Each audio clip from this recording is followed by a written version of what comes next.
So, folks, we gotta talk about Pam Bondi because Pam Bondi had a real bad day that may have included just a little bit of lying under oath in Congress, which is actually a crime. So let's take a look at how good old Pamela did today, shall we? We're not going to watch the entire thing, as much as I am prone to subjecting you to multi-hour long segments. We're not going to do that today. We are, however, going to take a look at a number of different excerpts that seemed interesting. And if you guys have any that I miss, feel free to submit them in chat, and we'll take a look at them too. But let's, of course, start at the beginning. Let's start with her opening statement. Thank you, Chairman Jordan, Ranking Member Raskin, and distinguished members of this committee. Attorney General of the United States. Thank you for hosting me here today. I'm grateful for the opportunity to answer your questions, highlight the work of our department, and discuss the most important topic of all, keeping the American people safe. Hey, Bragwin. A little over a year ago, I was sworn into office as the 87th Attorney General of the United States. I came into office with the goal of refocusing the Department of Justice on its core mission after years of bloated bureaucracy and political weaponization. The Department of Justice's core mission is to fight violent crime, protect the American people, and defend the rule of law above all else. While our work is never done, we have made tremendous progress to make America safe again. In 2025, we saw the lowest murder rate in 125 years. That's nothing short of historic. If you compare 25 to 24, here's what you'll find. The murder rate is down 21%. Robbery. And of course, the murder rate went down the second Donald Trump came into office because he just has a magic aura around him. Not any policies that were implemented by Donald Trump. No. It's the magic aura that surrounds him. Criminals were thinking about crimes and then suddenly said, I feel that magic aura, and sashayed away from criminality. That's exactly what happened. Down 23%. Carjacking down 43%. Gun assault down 22%. And the person who did that? Trump Jr. That's right, he ran around and stopped those crimes. Here you go, since I still couldn't gift Jazz Dog. Well, Cliff, thank you for gifting a sub to Bragwin. Very much appreciated, and gets us a little bit closer to our goal. Let's go. Ag assault, burglary, could go on and on. Crime is declining. This did not happen by accident. The numbers tell an important yet straightforward story. Interestingly enough, she left out one of the most important numbers, which is, of course, the number of couch fucking incidents has more than quadrupled over the previous year. We haven't been able to figure out exactly why yet. However, investigations are ongoing. Top priority for the Attorney General of the United States.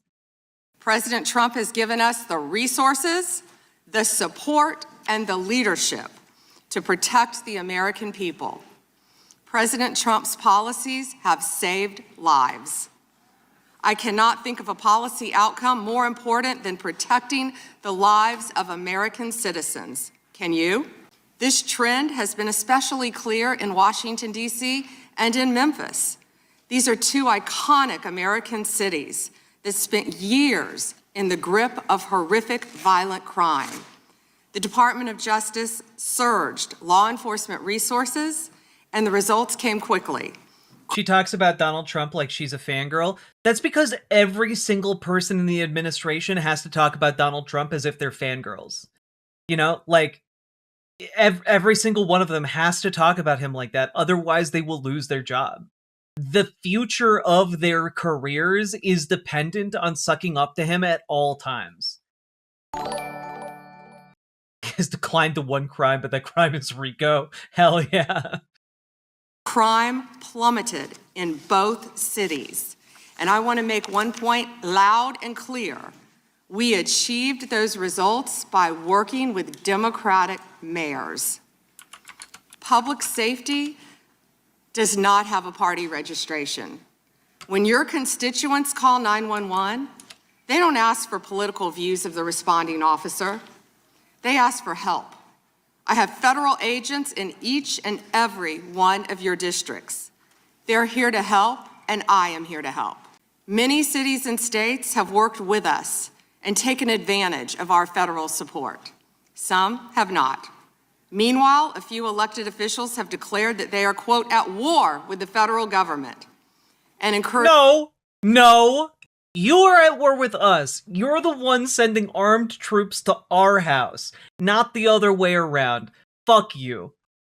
Widespread obstruction of law enforcement. This has resulted in avoidable clashes. Widespread obstruction of law enforcement by filming them with cameras. And as we all know, the ultimate obstruction is collecting evidence by filming with a camera. In fact, I'm being obstructed by C-SPAN right now. Hey, who's that person behind me with a camera obstructing? All of these proceedings are being obstructed. And I'm the Attorney General. I'm being obstructed in at least a dozen different ways right now. Domestic terrorists, a lot of you. We'll take care of you soon, C-SPAN. On the streets, as you've all seen, we've seen rioters storming a Christian church. Citizens and law enforcement officers have both been endangered by reckless rhetoric. We have made dozens of arrests in and around Minneapolis so far, and many of them— There are dozens of us. Dozens! Like, I'm sorry. They sent thousands of troops in here to make dozens of arrests? Like, even if you just believe that at face value, that's fucking insane. You killed 2 innocent Americans to make a couple dozen arrests? Not convictions, by the way. Not any kind of, like, legally binding or legally processed type of detention. No. We just made arrests. We just had some suspects. Could have been avoided by simple compliance with federal law. Of course, our efforts reach beyond our urban centers. We are striking crucial blows against terrorist organizations such as MS-13, TDA, the Sinaloa Cartel, and Antifa. MS-13, known to operate en masse in Minneapolis. Sinaloa Cartel, known to operate en masse in Minneapolis. It's why we needed to deploy thousands of troops. And of course, Antifa. Now, for those of you who don't know, who is the CEO of Antifa? Well, thankfully, Ken Klippenstein is on the case, okay? Ken Klippenstein found who the U.S. government thinks the CEO of Antifa is. Can we bring this up? Yeah, here we go. Just incredible stuff, incredible reporting, and incredible finds from Ken Klippenstein. This is Chandler Patty, the leader of Antifa, alleged, according to the federal government. I gotta be honest with you guys, this just as a screenshot has lived rent-free in my head for like the last several weeks. Lamau, who the fuck is this guy? The most dangerous terrorist in America.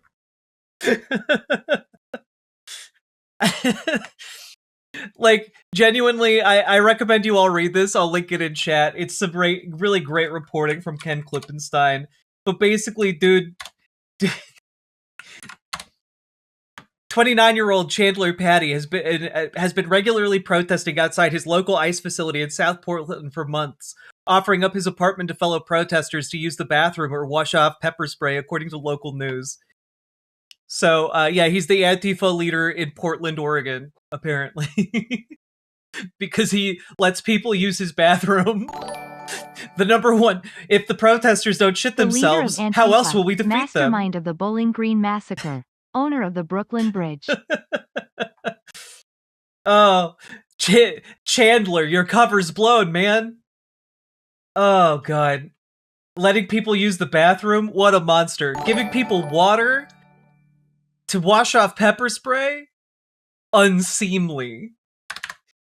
Becoming Tanya, thank you for being a member. Gamer G, thank you for the $5 dono. Yes, this is Chandler Patey.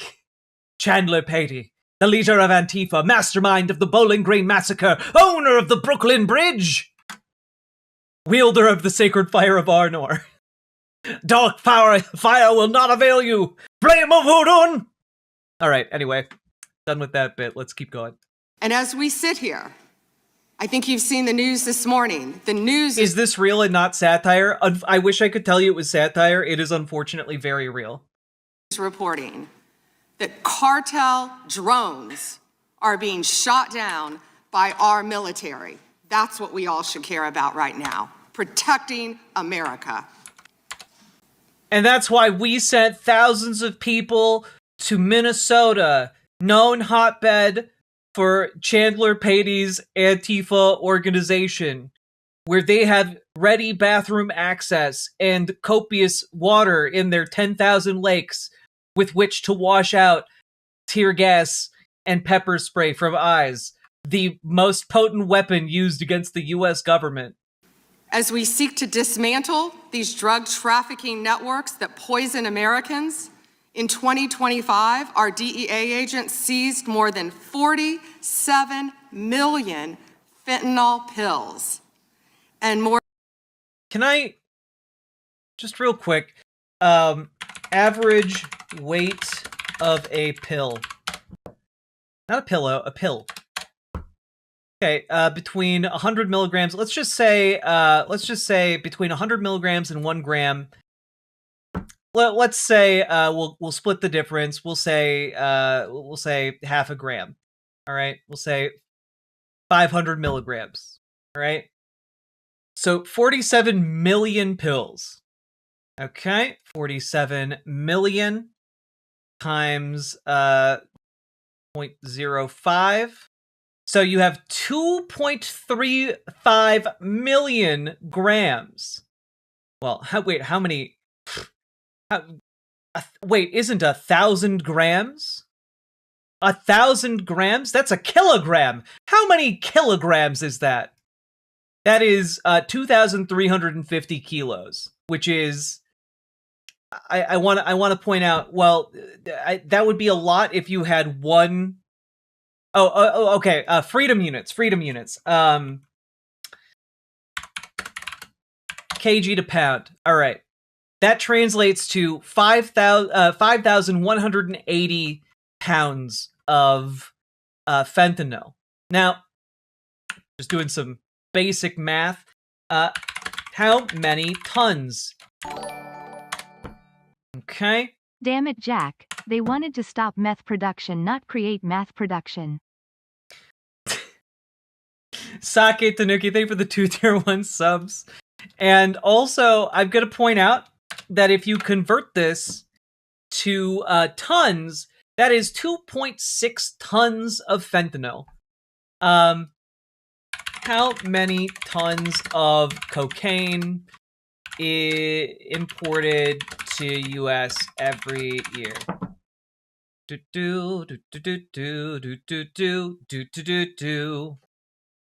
Okay, the U.S. Consumption of cocaine every year is around 160 tons. Just to give you guys a point of comparison, every year, people in the United States consume 160 tons of cocaine. Pam Bondi here is bragging about effectively taking 2.5 tons of fentanyl out of the market. Good job. I wanted to pause and just work through this math, like napkin math it, because listing how many pills you took, how many pills you were able to stop being trafficked is very weird. That's a very bizarre thing to list.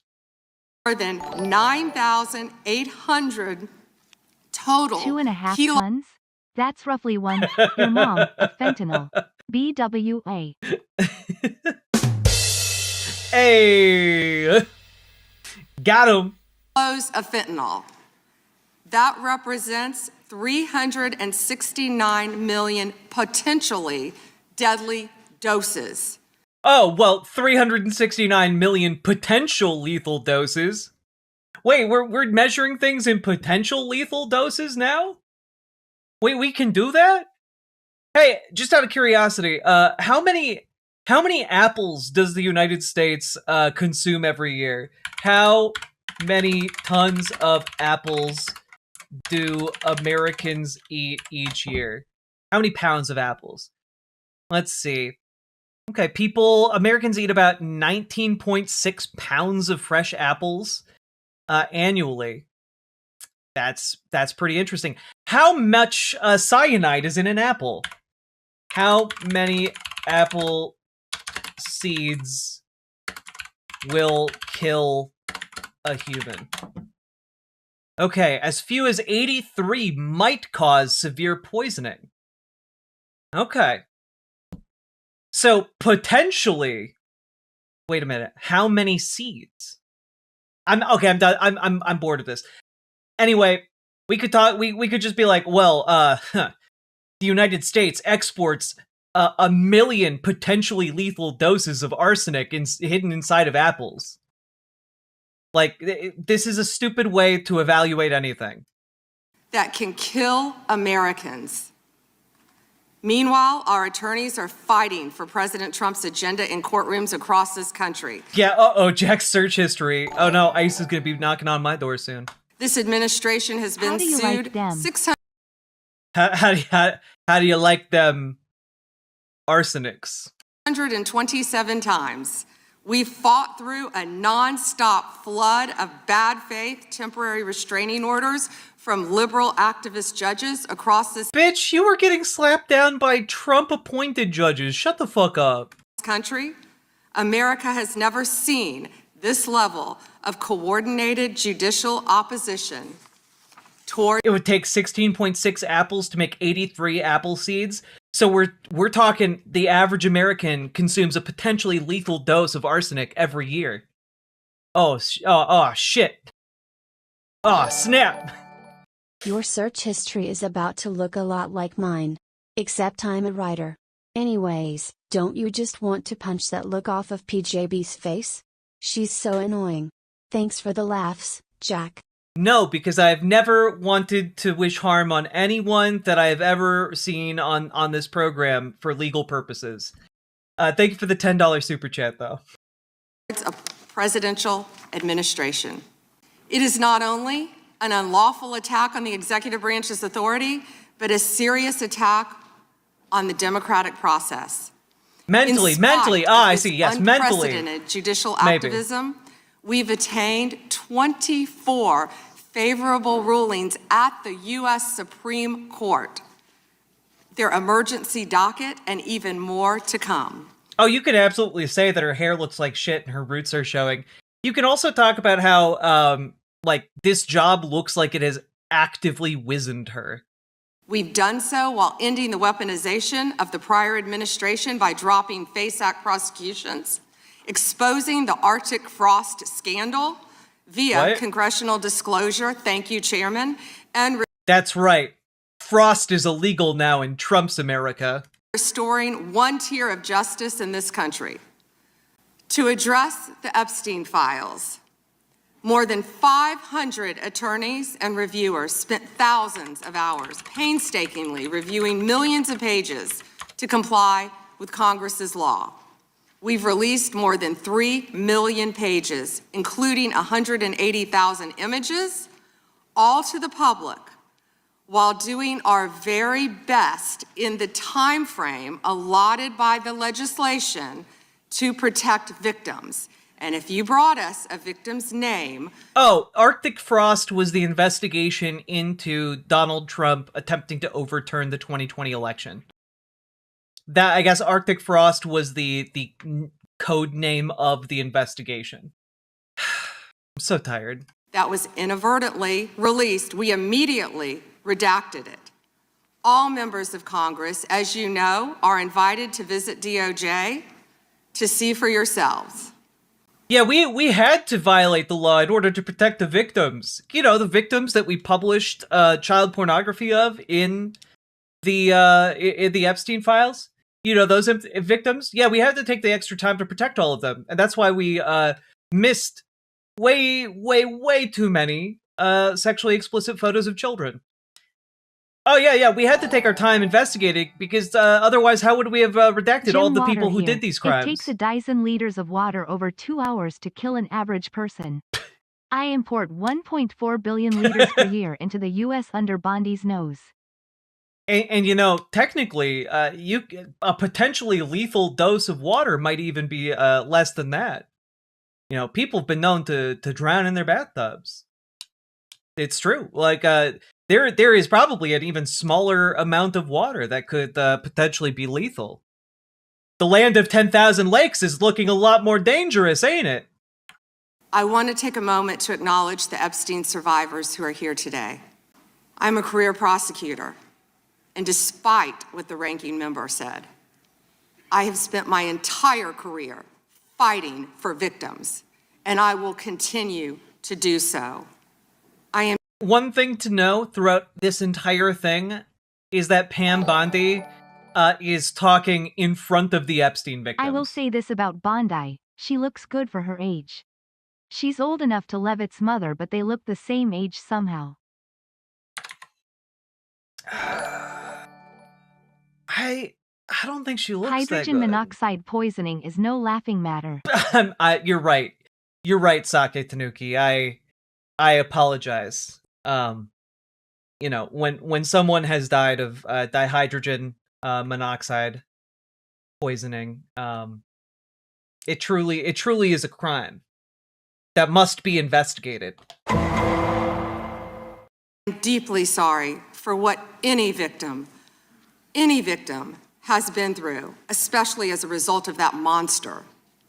If you have any information to share with law enforcement about anyone who has hurt you or abused you, the FBI is waiting to hear from you. I want you to know that any accusations of criminal wrongdoing will be taken seriously and investigated. The Department of Justice is committed to holding criminals accountable to the fullest extent of the law. In 2025, the FBI arrested over 1,700 child predators, a 10% increase from 2024. We also located 2,700 victims of child exploitation and shut down 3.8 million dark web pedophile accounts. We missed all of Twitter though, so that's on us. That is on us. Like, I just, again, oh, you shut down all of the dark web accounts? What about all of those accounts that are active on Twitter right now using Grok to try and undress children in the Epstein files? That's a thing, by the way. Like, just as an FYI, this is from yesterday. Literally from yesterday, by Bellingcat, a very reputable org. Epstein files. Ex-users are asking Grok to unblur photos of children. Not stopping those accounts, though, are you? Probably because your buddy Elon is totally innocent of anything related to the Epstein files, am I right? 3.8 million. So please, if you have information to share that needs to be investigated, contact the FBI. Today, I look forward to discussing further our shared obligation to protect the American people, uphold the rule of law, and keep this nation safe. So that is her opening statement. Let's take a look at how this progressed.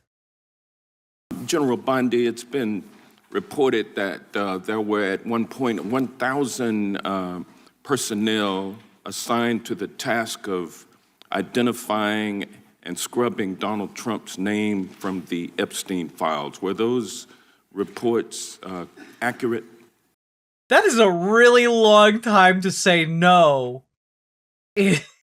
if it if that wasn't accurate, this is a really long time to take to say no. I believe his name has appeared countless times in the documents how that many have people were been released. assigned? If I could finish, I just I'm asked going to this- read you. Girl, you tried to release these files in binders with publicly available information last year. You gave a bunch of Republican influencers a bunch of binders that said Epstein files on the front, and then tried to say, case closed, we did it, everybody. And now you're like, whoa, we didn't have anyone assigned to scraping the Donald Trump's name out of it. Uh-huh. Okay, get real. The stats. I just simply asked whether or not it was true that it was 1,000 folks who were assigned that task. Were those reports accurate? There are more than 500 attorneys and reviewers. I cannot give you an exact number. And I wanted to ask you about that also, because this is a different question that you're getting to now.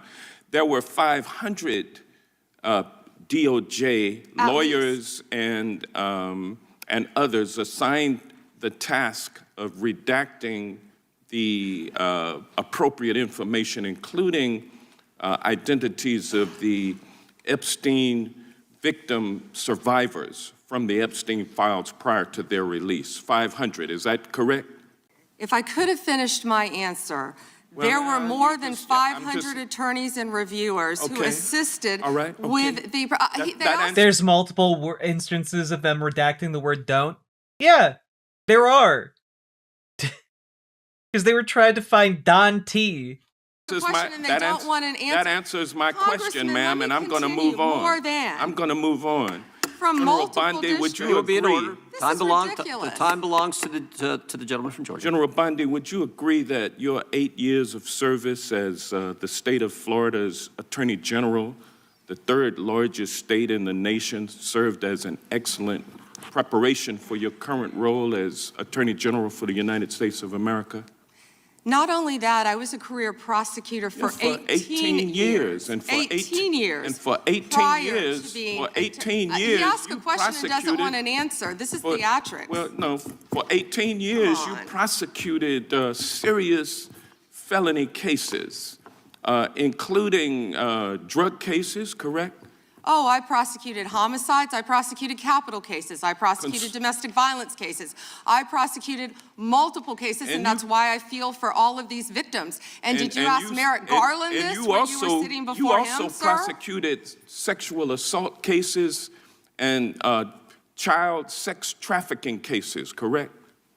I answered that question earlier. Okay. I prosecuted All right. multiple Well, cases so when I bottom was line- a prosecutor. bottom If I line, can you're an answer the experienced question, and seasoned- for 18 you're an years. Mr. Chairman, will you? I just want to say, usually if you're brought in for questioning by Congress, you just keep your answers short and to the point, and you don't try and, like, argue with the people asking you questions. Like, she's arguing with them because the facts that she should just be saying shortly and succinctly are deeply damaging to the administration. Reminder of the rules. The time belongs to the member of the committee. You think are I've a said that a few seasoned times. and experienced prosecutor, correct? I think we've established that. Yes or no? Does he want an answer or not? he wants to When say I no. I want a answer, yes I or get no cut off. answer. I think he wants to say I want a no. yes or no I answer, can- but yeah, I can I'll explain my live with what you experience. have I'd be already love to said. explain Let my me ask you. experience. Let me ask you this questions. Clearly, in you the don't have any. prosecution of sexual assault cases, you are acutely aware of how important it is to protect the identity of victims of sexual assault, correct?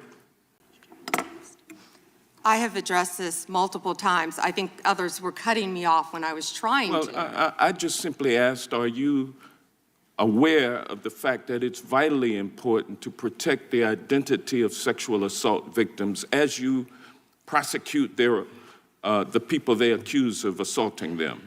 Isn't that correct? Excuse me. As we have said multiple times, Protection of the protection identity of all victims of the victims are is so protected. very Who are important. protected under? Do you want me to answer or do you want to interrupt? Well, because you're not answering the question. You do a Jekyll and Hyde kind of routine around here, and I just want you to answer my questions. What does Jekyll and Hyde mean? Can you Well, it explain means that? you're nice to the Can you explain that? Is that a movie? Can we watch the movie instead of reading the book? Your Honor, I would like to enter the Dr. Jekyll and Mrs. Hyde film into the record formally so that we can understand this comparison. Republicans, and you turn like Hyde on Democrats. But let me ask you this, ma'am. We have the Epstein victim survivors here today. Representative Jayapal asked a simple question: if you would be so kind and honorable as to turn around and face them and apologize to them for outing them.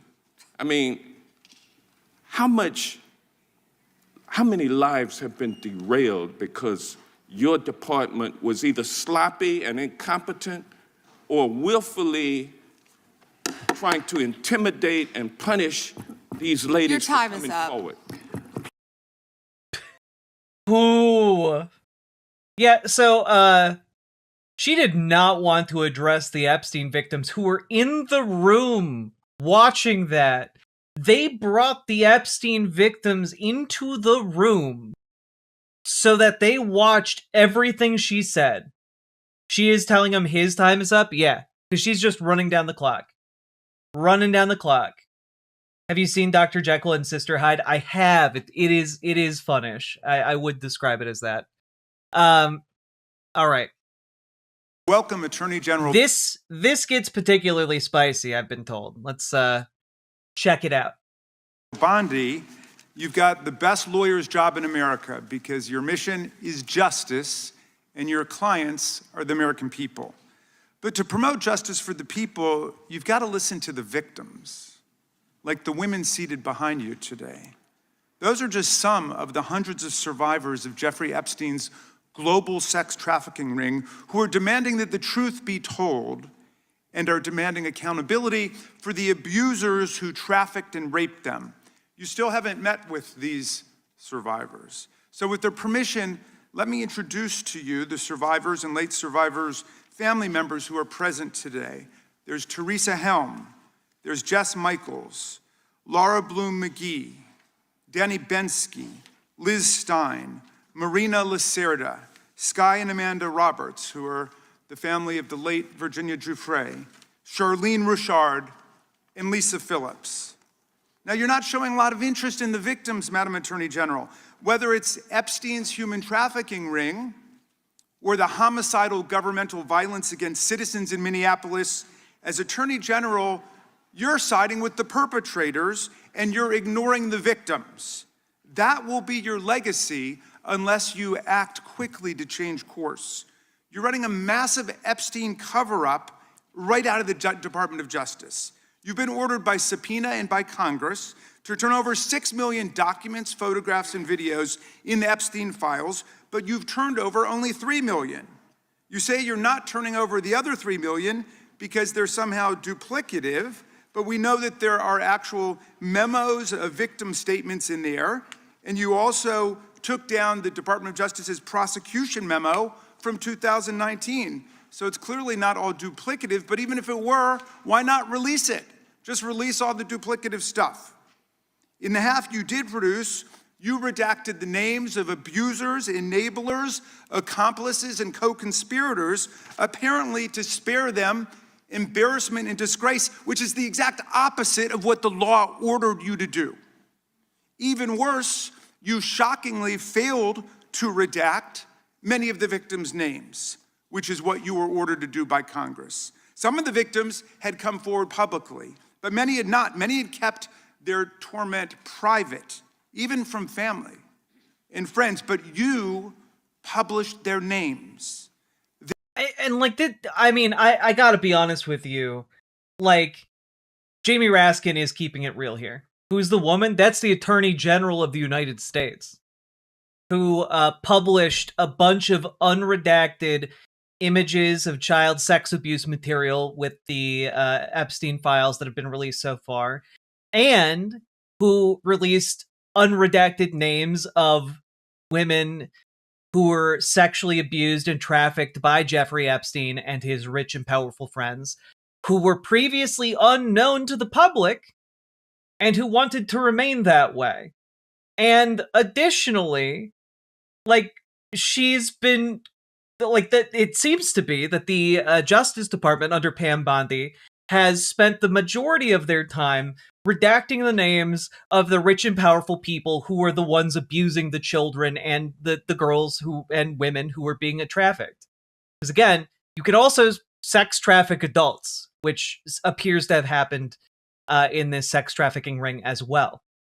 So this entire idea that, like, oh, well, Republicans just really care about the Epstein victims. They don't. They've directly harmed the Epstein victims time and time again.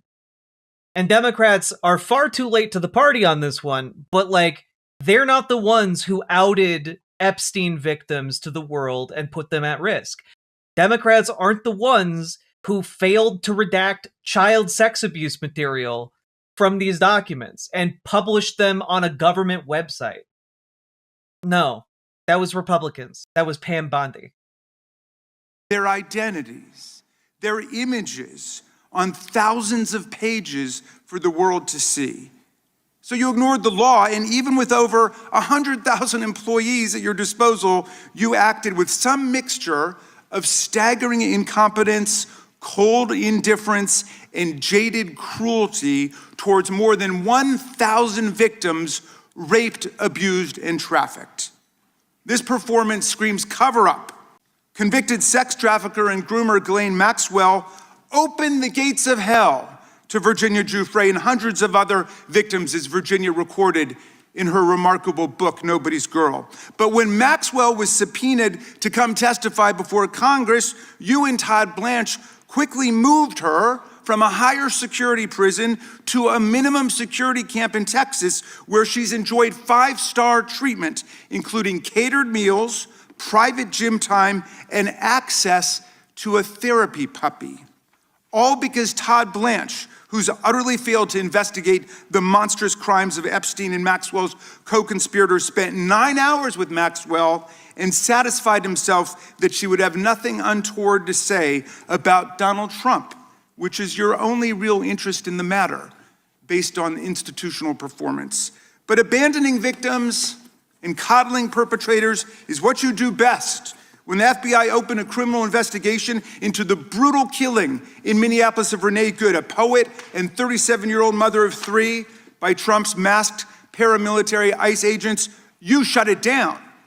You claim you're investigating the cold-blooded murder of Alex Preddy, an ICU nurse at the VA. But how can we trust the administration when the president and Kristi Noem call Preddy a domestic terrorist?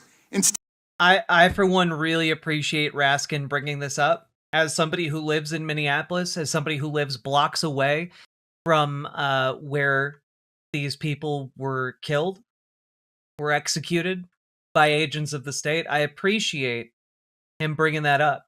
I appreciate him in this hearing grilling Pam Bondi on the fact that she is actively covering for agents of the state who have executed innocent American citizens. Stephen Miller called him a would-be assassin.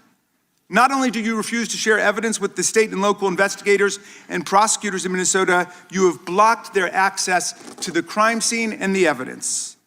How are you seeking justice for Marimar Martinez, the Montessori school teacher in Chicago who was shot 5 times by a Border Patrol agent who bragged about it on text? Literally a preschool teacher. Like a preschool teacher who was deliberately targeted by ICE. They went out of their way to manufacture a situation where they could shoot her 5 times and claim that they were justified. And she miraculously survived. And meanwhile, as she was fighting for her life in the hospital, these ICE agents are texting each other back and forth about what heroes the shooter is, and how cool he is, how they're all going to buy him beers. Greg Bovino talking about how great a job he did shooting this innocent American woman exercising her First Amendment rights and her freedom to travel where she will on public roads. Disgusting. Or the family of Keith Porter, a father of 2 shot and killed by an off-duty ICE agent in LA. Or the family of Silverio Villegas, Gonzalez, shot and killed in Illinois minutes after he dropped his kids off at school. There's no sign of any movement at the Department of Justice. You even launched a criminal investigation into Renee Good's grieving widow. How sick is that? But it's even worse. You've turned the People's Department of Justice into Trump's instrument of revenge.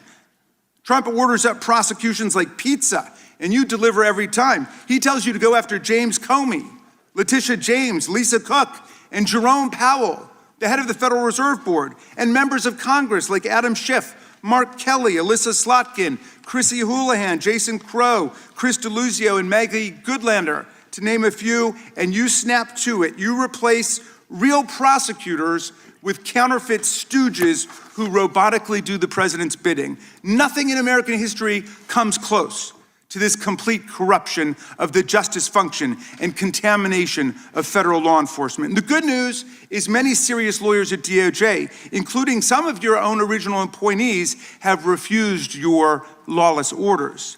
Danielle Sassoon, your original pick for acting U.S. Attorney in Manhattan, resigned rather than follow your corrupt order to quash an indictment against Mayor Eric Adams as a political favor from Donald Trump.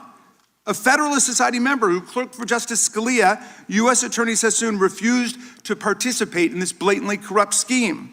Her top assistant, Hagan Scotton, an Iraqi war vet and two-time Bronze Star recipient who clerked for Chief Justice Roberts, and then Judge Kavanaugh, promptly resigned too, writing to your office, quote, "I expect you will eventually find someone who is enough of a fool or enough of a coward to file your motion, but it was never going to be me."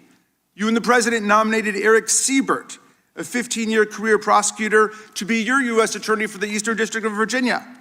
But after 5 months of investigating Letitia James and James Comey, he found no evidence to justify criminal charges. So you forced him out. You replaced him with Lindsay Halligan, Trump's personal lawyer from the Mar-a-Lago documents case, who had zero prosecutorial experience and no qualifications. And then you were humiliated when a federal judge found that this corrupt appointment was blatantly unlawful and threw out Halligan's indictments entirely. And grand juries of American citizens have repeatedly rejected your vendettas and baseless indictments brought by the hacks left at DOJ now, with 2 different grand juries in Virginia voting down indictments against Letitia James in a single week. And just yesterday, another grand jury shut down your vendetta factory by rejecting indictments against the 6 members of Congress who had spoken out to remind all service members that they have a duty to refuse illegal orders. You tried to get a grand jury to indict 6 members of Congress who were veterans of our armed forces on charges of seditious conspiracy simply for exercising their First Amendment rights. I hope you will heed the wisdom and the constitutional patriotism of those grand jurors and not try it again by doubling down on that humiliation. As your best lawyers are sacked for having participated in the January 6th case or just flee for the exits now, your new lawyers keep lying in court. In dozens of cases, they've been excoriated for lying to federal judges. Chief Judge Boasberg, right here in D.C., suggested your Department of Justice perpetrated a fraud on the court. Other judges found your statements to be, quote, inexplicably misleading, patently incredible, totally inconsistent, and so disingenuous that the court is left with little confidence that the government can be trusted to tell the truth about anything. Now, as ranking member, I asked the chairman to add a few extra rounds of questions today because we each have 5 hours of questions, not 5 minutes, but we're stuck with 5 minutes. That's clearly insufficient to give voice to America's victims and survivors and to demand answers about all the corruption and cover-ups that we see at DOJ right now. We've got just 1 round, so we ask you politely but firmly, Madam Attorney General, please do not waste 1 second of our precious time by evading questions, by changing the subject, or engaging in personal attacks against members of Congress. We saw your performance in the Senate, and we're not going to accept that. This isn't a game. True story. As she was listening to all of this, she was doodling little dick butts on a piece of paper. That's not true. I made that up, but it would be funny if she was. In the Senate, you brought something with you called a burn book, a binder of smears to attack members personally for doing the people's work of oversight, Please set the burn book aside and answer our questions. And when you hear us reclaim our time, that means it's time for you to stop speaking. We only have 5 minutes, so when we reclaim our time, that means you stop. And if you don't, we will ask the chair to stop the clock and let you go on his time. The quality of justice in America depends on the character of our government. Please do your job and bring the Department of Justice back from the brink. The survivors seated behind you and the American people watching everywhere deserve a Department of Justice worthy of its name. Like, one of the things that's really important about what these hearings do is that it reads into the official record what has happened. It is a way of recording for posterity, for the future, what Pam Bondi is actually accused of doing. So Jamie Raskin there is actually performing a pretty vital service by creating a kind of summary of what the grievances of the American people are with Pam Bondi. And I for one appreciate that, you know? Let's move on here to the next Mr. Chairman. one. This is Representative, I believe, Biggs, I forget exactly who, Andy Biggs of Arizona, questioning Pam Bondi. Now, this will likely be a more friendly round of questioning, largely because Andy Biggs is a Republican. But let's take a look. Thank you, Attorney General Bondi, for being here today. In 2022, Lafarge, which is a French cement company, pled guilty in U.S. federal court to participating in a criminal conspiracy with ISIS. That conspiracy contributed to the deaths of U.S. service members fighting in Syria during Operation Inherent Resolve. As part of the plea agreement, Lafarge was required to pay more than $775 million into DOJ's Asset Forfeiture Fund. In February 2025, my colleagues and I sent you a letter urging the department to review the petitions for remission submitted by the families of those fallen service members, including several of my constituents. The previous administration ignored these victims and our requests and left their petitions unresolved. My question for you on this particular issue is if you're willing to work to ensure those families that their petitions will be reviewed and brought to a resolution. Congressman, we are aware of that, and we're committed to doing everything we can to support the victims and work with you. Thank you for that question. Yeah, appreciate your answer. And now let's go to something that is also pressing that I've been working on for years, and this is the FISA Section 702 and Arctic frost. In January 2025, you testified before the U.S. Senate and agreed with Senator Lee that, quote, anytime an American citizen's private communications are intercepted or stored, whether through incidental collection or otherwise, those communications should not be searched without some showing of probable cause, close quote. You still hold that view today, I assume? Yes. And Miss Bondi, did you come in here rolling on a skateboard with some cool shades? Can you confirm or deny that accusation? And during the most recent FISA reauthorization, I offered an amendment to establish a clear warrant requirement for searches of Americans' data while preserving every publicly cited operational exception, including emergencies, defensive queries, cybersecurity threats. And my intent was to ensure the Department of Justice could continue to keep Americans safe while also ending warrantless searches of U.S. persons' data. Are there any additional circumstances or exceptions that you believe must be included to ensure DOJ can continue to operate effectively while still protecting American citizens' data and privacy? Yeah, Congressman, we are committed to working with Congress to uncover weaponization and other misconduct by Jack Smith, by others, Arctic frost, everything that happened under the past administration. And we are committed to working with you on that. And we are working with Chairman Jordan, with the House Intel, with all of our my fellow cabinet members on resolving that issue.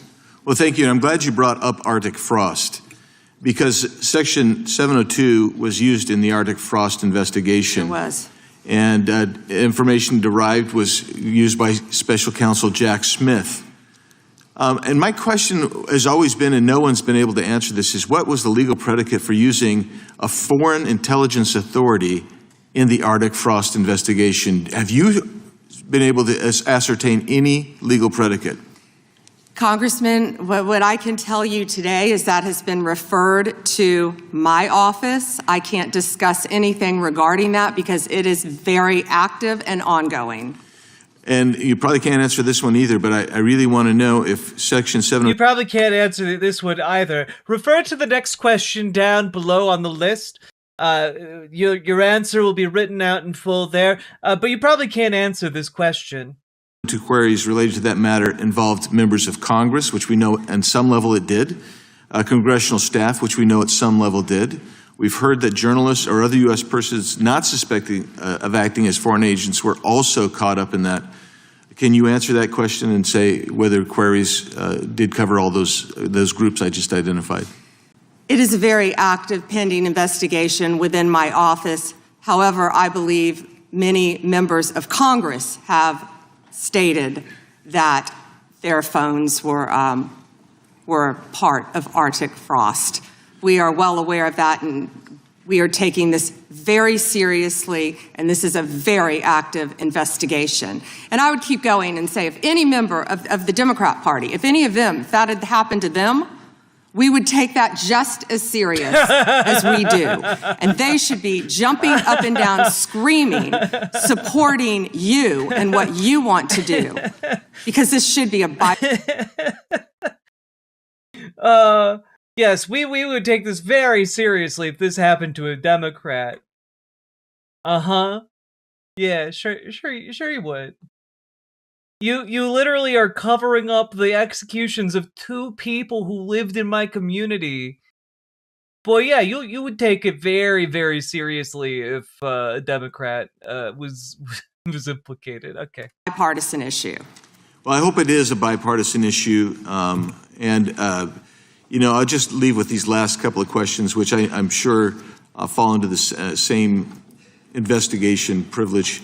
But that's this: how many such queries were actually conducted overall? This is outside Arctic frost in the prior year by the FBI or other intelligence community, and particularly, we really need to know what were the legal standards applied. Did they use probable cause? Did they use reasonable articulable suspicion?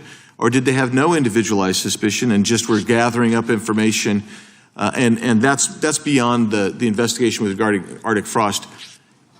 I don't expect you to have that information today, but if you can help get that information so we can understand the extensive nature of this continued misuse of 702, it would be very particularly helpful. And it was extensive. Yes, Congressman. Thank you. Time of the gentleman has expired. Support journalism you trust. Hell yeah, support journalism you trust. Support PBS. They need help right now, okay? Also, not a paid sponsorship, but consider subscribing to PBS Passport, because it's a way you can directly fund PBS, and you get access to a bunch of really cool shows. It's a win-win. You basically get access to a really cool streaming service, and you also get to support public broadcasting. Let's continue. Our next one is Jerry Nadler. Thank you. Time of the gentleman has expired. I have a UC, Mr. Chairman. And that is the gentleman from Texas. I ask unanimous consent to enter into the record. El Paso airspace reopened after FAA quickly rescinds 10-day flights restriction. This was published by the Texas Tribune on February 11th, 2026. And it says it was because of an impasse with the DOD over the use of unmanned military aircraft and not triggered by Mexican cartel drones. Without objection. Point of order, Mr. Chairman. I didn't hear back about this. Wait, I'm sorry. I know it's not important at all. Of unmanned military. Point of order. Why is he holding the gavel by the pounding end? Like I did a bit of a double take because I thought he was smoking a cigar. But like or like a pipe. That's his gavel. That's like the gavel. Why are you holding it like that? Smoking it like a pipe? Yeah. When you're the chair of a committee, they just let you do it, you know. Mr. Chairman, I didn't hear back about the second round of questions. I assume that you just get to play with the gavel all you want. You can do anything you want with it. It's not happening. I just want to be able to assure the members, certainly on my side, if not both sides. That's not a point of order. No, that every member will get yes, the congressional fidget toy. 5 minutes with the witness. Will there be 5 minutes for each? Yeah, you get 5 minutes, yeah. With the witness. Okay, Yeah. very good. Yeah, okay. And are you up next? Gentleman from New York is recognized.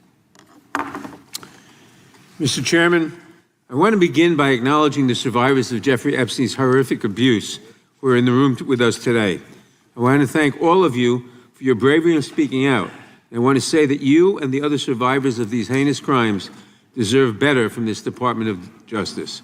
In particular, it is shocking that the department did not redact the names of Epstein's victims, but it did redact the names of their abusers. I don't know whether this was done out of incompetence or whether it was deliberate and malicious, but either way, it is completely unacceptable. Even more troubling, the DOJ has failed to bring any of these perpetrators to justice. Instead, it has engaged in a relentless pursuit of Donald Trump's perceived enemies. I want to focus on just one example. The Attorney General of my home state of New York, Tish James. This DOJ has been hell-bent on securing an indictment against Ms. James for something, anything, simply because she held Donald Trump's companies accountable for years of financial fraud. And indeed, the department manufactured an investigation against her for alleged, quote, mortgage fraud.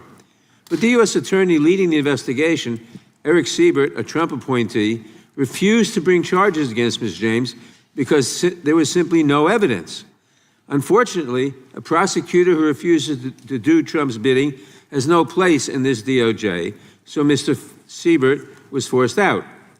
Trump could not contain his fury that he expressed to you in a social media post addressed to you by name. I'm sure you've seen it. Quote, I fired him and there is a great case, he wrote to you about Mr. Siebert. Then we moved down. We can't delay any longer. One of the craziest things about Congress is that this appears to be the best way we have to enter information into the public record with visuals, which is just gigantic poster boards. You know, like just print it out, make it a 1,000 times bigger so everyone can see it. And it's just like, yeah, congressional Kinkos must be wild. But like, surely we could come up with like a better way to do this. Like, I don't know, like projectors, screens. I don't know. Like, so, feels like we should have a more technologically savvy solution to this problem. Killing our reputation and credibility. They impeached me twice and indicted me 5 times over nothing. Justice must be served now. And obviously, you followed that order. Lindsay Halligan, Trump's former defense lawyer who had never prosecuted a case in her life, was installed to replace Mr. Siebert, and it was clear that part of her mandate was to go after Ms. James. Halligan immediately sought an indictment, which a court dismissed because Halligan was illegally put into the role. But your department was undeterred, and not once, but twice, it tried to indict Attorney General James in separate courts. Sake Tanuki, thank you for the 2 tier 1 Part subs. of this is from the TV era when you got scan lines from putting a CRT on live TV. Oh, yeah. I bet you're right. I bet a lot of this is like a holdover from that era. They just I sometimes forget how backwards technology is when it comes to Congress. A lot of people don't realize it, but like the email infrastructure of Congress is hilariously out of date. And it has been for like 15, 20 years. You know, like a lot of them are still connected for like dial-up stuff. There's a reason why you can still fax a lot of different members of Congress, and it's just because they are not keeping up with technology. Like Facebook is like the newest thing to a significant number of people in Congress. It's crazy. Both grand juries rejected you and refused to indict her. It is practically unheard of for a grand jury to refuse an indictment. In 2016, it happened in just 6 cases out of over 150,000 offenses. And you had it happen twice in the same week, in 2 different courts. That must have been humiliating. And now there are reports that you are continuing to investigate her. The amount of resources that have gone into targeting Attorney General James, months of investigations, multiple failed indictments, Is the technology out of date for a reason? No, I mean, the reason is a lot of the people in Congress are old and don't want to learn new technology. Astounding. Since your own prosecutors told you that there is not enough evidence to support a conviction, it's clear that you were going after her simply because she held President Trump accountable and he wants to punish her. And she is just one name on a long list of Trump political enemies that DOJ is reportedly targeting.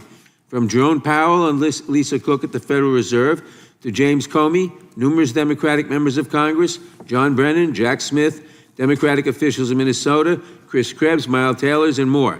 And those are just the ones we know about. In contrast to these politically motivated investigations, grasping at something they can charge their enemies with, we now have concrete evidence of disgusting criminality revealed in the Epstein files. So I really have just one question for you. How many of Epstein's co-conspirators have you indicted? How many perpetrators are you even investigating? First, you showed it. I find it. How many have you indicted? Excuse me. I'm going to answer the question. Answer my question. No, I'm going to answer the question the way I want to answer the question. No, Your you're going to answer theatrics the are question ridiculous. the way I asked it. Chairman Jordan, I'm not going to get in the gutter with these people, but I'm going to answer the question. How many have you indicted? Again, the time belongs to Reclaiming my time. the time belongs. I think it's very interesting. Reclaiming my time. I think it's very Reclaiming my interesting. time. You can that reclaim he your talks time, about but they reclaiming my time, indicted. Mr. The Chairman. president said they Close the indicted clock. him Mr. twice. Chairman, please They stop the sure clock and did. stop the he clock and indicted. restore his time. Okay, here we go with these Committee will be in order. theatrics. The time belongs to the gentleman from New York.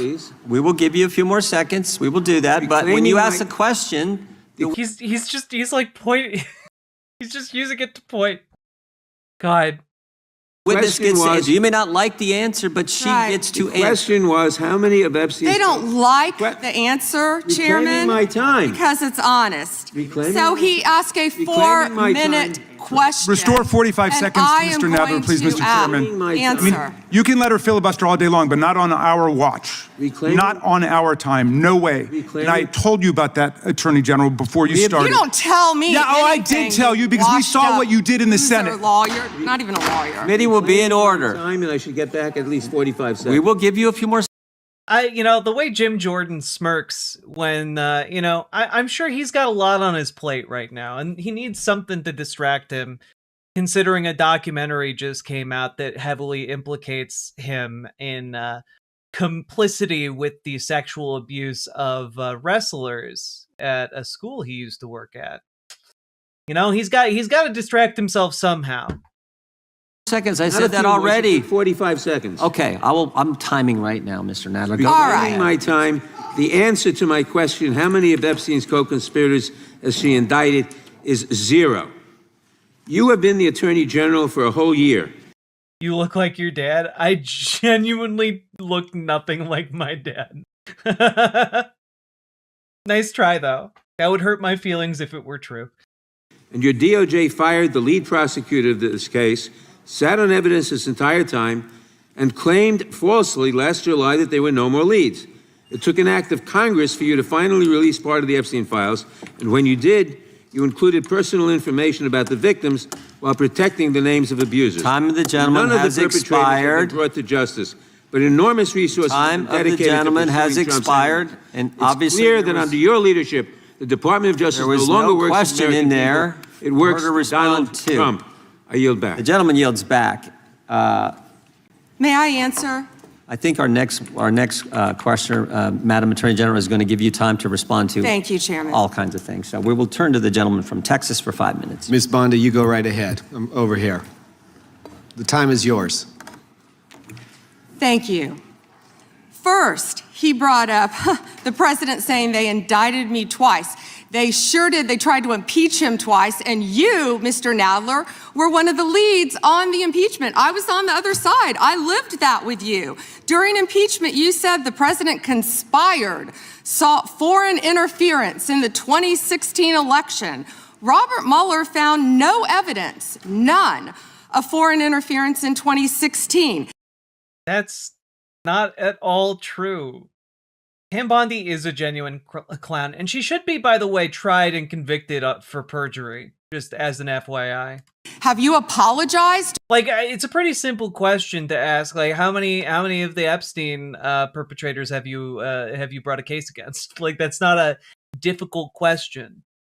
She just doesn't want to answer it because she knows it makes her look bad. Ironically, it indicts her. To President Trump? Have you apologized to President Trump, all of you who participated in those impeachment hearings? Why won't all of you suck Donald Trump's dick? I don't understand. Against Donald Trump. You all should be apologizing. You sit here and you attack the president, and I am not going to have it. I'm not going to put up with it. You know, he's a birthday boy. He has a hat and everything. How dare you on his birthday? All they want to do, all the American people need to know this. They are talking about Epstein today. This has been around since the Obama administration. This administration released over 3 million pages of documents, over 3 million. Which I should point out is mandated by law, and there's still several million more to release. So trying to take the moral high ground on this one when you are still holding out millions of files and you did such a terrible job that you literally released child sex abuse material in this current release. Like, you don't have the moral high ground here, Pam. And Donald Trump signed that law to release all of those documents. He is the most transparent president in the nation's history. And none of them asked Merrick Garland over the last 4 years. He was so transparent that we had to pass a law to force the release of the Epstein files. That's how transparent he was. Instead of us just releasing them in the name of transparency, we had to go through a whole song and dance, a fun game of passing a law in order to attain maximum transparency. Yeah, he's so transparent, though. One word about Jeffrey Epstein. How ironic is that? You know why? Because Donald Trump, the Dow right now is over $50,000. I don't know why. Oh no, she's turning into a corn cob. She's turning into a corn cob. The Dow is over $50,000. What? She's short-circuiting. She genuinely is. It's like she put a fork into an active power outlet. It's crazy. You're laughing. You're a great stock trader, as I hear, Raskin. The Dow is over 50,000 right now. The S&P at almost 7,000. And the NASDAQ smashing records. Americans' 401ks and retirement savings are booming. That's what we should be talking about. We should be talking about making Americans safe. We should be talking about, what does a Dow have to do with anything? That's what they just asked. Are you kidding? Mr. Jordan, Mr. Jordan. Committee will be in order. Mr. Jordan, am I going to get an extra 45 seconds added to my time? The committee will be in order. The time belongs to the gentleman from Texas. Ms. Bondi, the Attorney General can respond. Thank you. The Dow has shattered 50,000 for the first time. This is crazy. They said it couldn't be done in 4 years, yet President Trump has done it in 1 year. National median rents have fallen to a 4-year low, thanks to Donald Trump. That's why they want to focus on Epstein and our most transparent president in the nation's history. The murder rate, as I said, has plummeted to a 125-year low, thanks to Donald Trump.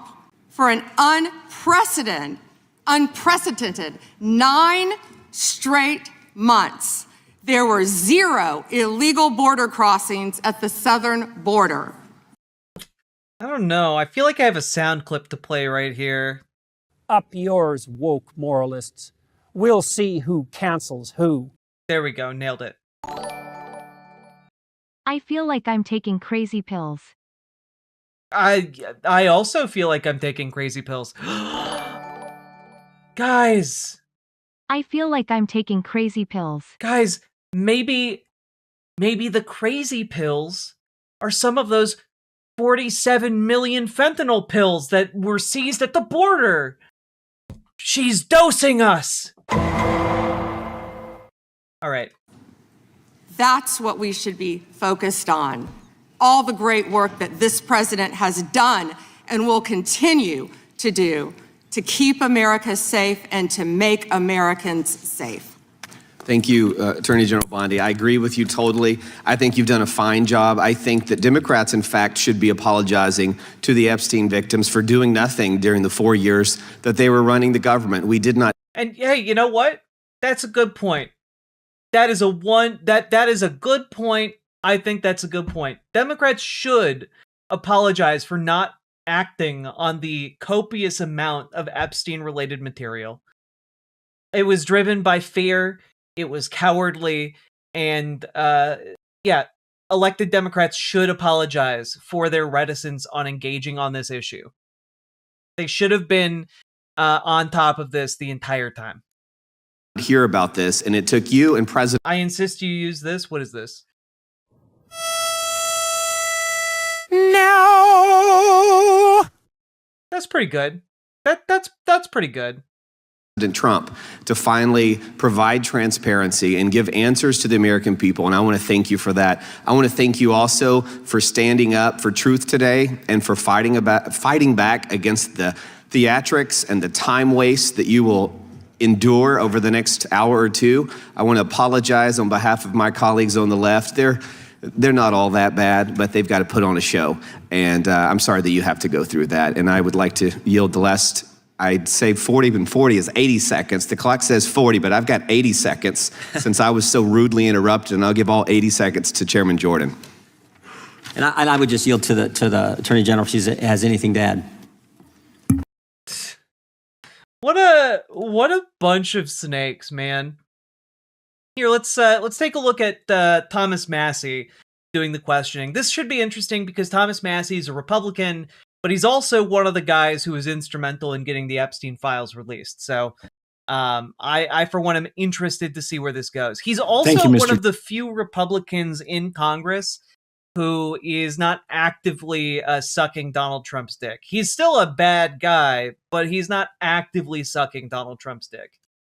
Chairman, behind me I have 3 documents from the DOJ production that are emblematic of the massive failure of the DOJ to comply with the Epstein Files Transparency Act. To my right is an email that was sent by the victims' lawyers to the DOJ. It was a list of names not to redact. A list of names not to release. What did the DOJ do with this email? They released this email in the document production. Literally the worst thing you could do to the survivors, you did. And they're getting phone calls. A lot of these people didn't want to be known. And we know you touched the document because you redacted one name and you redacted the lawyer's name, but you left the survivor's name there. The next document I want to show you, that was in the title, the victims' survivors' names, all right? The title of this was Epstein Victims List. Yeah, like, I'm sorry, these are unforgivable sins. Like, these are unforgivable sins for an attorney general. He should, I know that there's no bottom for the folks in the Trump administration, but this should be the bottom. Like, if you're not gonna, if they don't get rid of Pam Bondi, which I suspect that they won't, they're never gonna get rid of anybody. Like, Donald Trump could be caught, like, having sex with a child in the middle of the street in broad daylight, seen by thousands of people, and that every single one of his cabinet would cover for him. This may be the most transparent administration because they can't shut up or handle sensitive data. That's true, unless the sensitive data is the names and identities of child molesters. That they will shut up about till the end of time, because they're all defending these powerful child molesters. Disgusting. And his child sex trafficking, co-conspirators, fully redacted. And by the way, I'm going to unredact them here. Les Wexner is in this. Now, your your deputy attorney general said, oh, well, he appears hundreds of times in the files.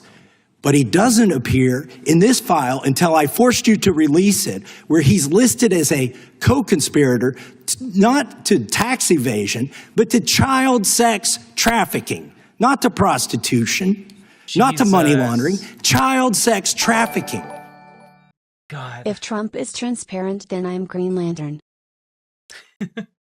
Attack on Pony Productions. Thank you for the $20 super chat. You're in luck, though, because we can't say for sure, but possibly without his bronzer on, he might actually be transparent. You might be able to see some organs through translucent skin. He might just physically be the most translucent president we've ever had. And just worth a thought. Maybe they are technically correct. And then finally, what we have here is the third exhibit that I have is emblematic of the FD 302 release. These are the documents that we need that you're holding on to and over-redacting because they have the names of the men who are implicated. Yeah, also, again, like, there's no way to read this situation other than they are covering for people who actively knew and participated in the child sex trafficking, or just the plain old adult sex trafficking that was going on. Like, there's no other way to describe this level of ineptitude. It cannot be explained away. Like, I'm sorry, the Occam's razor of anything that could be explained with malice is probably more likely to be explained through incompetence. Like, I'm sorry, this is both. Like, they are maliciously doing these things. It's not just an accident. They aren't miraculously bumbling into the worst possible situation. We know because the survivors gave testimony to the FBI. And it's in there. And what happens when you go to the portal at the DOJ to look at what's behind this redaction? Another redaction. So we can't even see them. And then there's some of these files you've pulled down from the website that we will never see because we can't search the redactions. So I have several questions for you. Now that I did not know. I didn't know that they had undigitized certain documents in order to prevent them from being searched. That if that's true, like, every single person and agent involved with that should go to prison. Because they're violating the law by not releasing them. By not making them available even to Congress, it's a violation of the law. Every single one of these clans should go to jail. Responsible. Are you able to track who in your organization made this massive failure and released the victims' names? Are you able to track who it was that obscured Les Wexner's name as a co-conspirator in an FBI document? Do you have that kind of accountability? I believe Wexner's name was listed more than 4,000 times. Yeah, I already told you that. This is where he's listed as a co-conspirator. Can I finish my answer? Come on, let me finish my answer. We corrected that within 40 minutes. He was already, you're acting like everybody's trying. That's, I'm sorry, that's not an excuse. You had months. You had months to get this right. You actually had, over a year to get this right. To cover up Wexner's name. Reclaiming my time. I'm going to answer this question. Reclaiming my time. Mr. Chairman. This is how this works. Can I have my time back? Mr. Chairman. The gentlelady can give her answer. The time belongs to the gentleman from Kentucky. All right, this pageantry is a distraction. These people are all guilty. Well, yeah, all these people are guilty, but also the pageantry serves a purpose, which is to put mounting political pressure and to make Pam Bondi look bad to the extent that she resigns. The point is to put as much pressure as possible on these people, catch them in lies, and find some degree of, some better degree of truth by cross-examining her, essentially. And also you get to put into the public record all of these things. There is a point to doing this, but yeah, I get the impulse to be like, this is pointless. Claiming my time. Can I give my answer? So yes. I'm going to put the language of the bill up on the screen. Chairman, Because I may I have give my answer answer on that? Here's It's a political the question. joke, and I need to give my answer Yeah, on that. we'll let the Attorney General respond, and then K-Fox 100%. A huge part of politics is this kind of performance. Yeah. Like, pageantry is performance. Politics is performance in a lot of ways. Like, you are putting on a performance to build political capital, to build political power, and then enact the power into law. You know? It's literally part of the game. Gentleman can move to his next Chairman, question. it's my time. Within 40 Chairman. minutes, you asked me a question. You can give Within me- 40 minutes, Wexner's name was added back. Within 40 minutes of me catching you red-handed. There was one redaction out Where of he's over listed as a 4,700, co-conspirator. and we invited what? you Show in. the video. This guy has Trump derangement syndrome. He needs to get. You're a failed politician. Like, I'm sorry, we're talking about, like, the sex abuse of children, and she's, like, over here talking about Trump derangement syndrome. It's disgusting. Absolutely disgusting. We're talking about over 1,000, like, women and girls sex trafficked and abused. And she's over here being like, sounds like you have Trump derangement syndrome. Trump has literally helped cover all this up.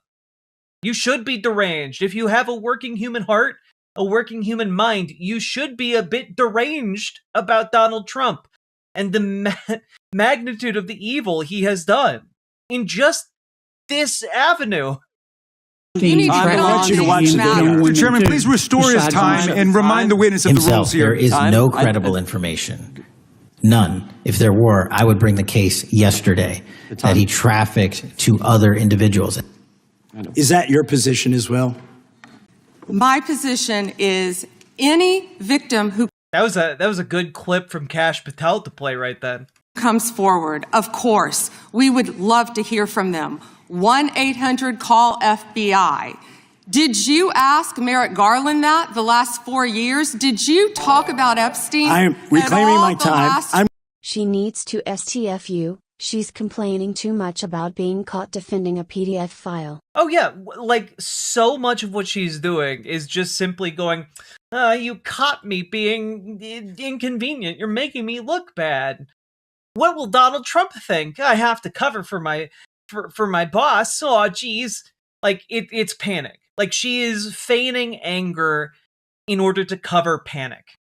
I'm glad you're asking about Merrick Garland. You don't get to reclaim because time this when is you don't- bigger than when you can't- Watergate. when I don't answer a question the This way you goes want. over 4 administrations. You don't have to go back to Biden. Let's go back to Obama. Let's go back to George Bush. This cover-up spans decades, and you are responsible for this portion of it. And that's now, where the I want to know at what transparent- point did the FBI and the DOJ decide that Lex Wessner was not a co-conspirator? Because our Epstein Files Transparency Act requires you, please put it back on the screen, please, to release the internal decision about whether to prosecute him or not, and it's not in the files, and it's not in the files for any of these other men. Time of the gentleman has expired. May she answer? And he's a hypocrite because he voted against the ban that we were talking about on deep fake AI porn. Only 2 people voted against it, and you were one of them, hypocrite. The gentleman's time has expired. She didn't answer the question. Mr. Chairman, Yeah, Mr. Chairman, could she? She didn't answer the question.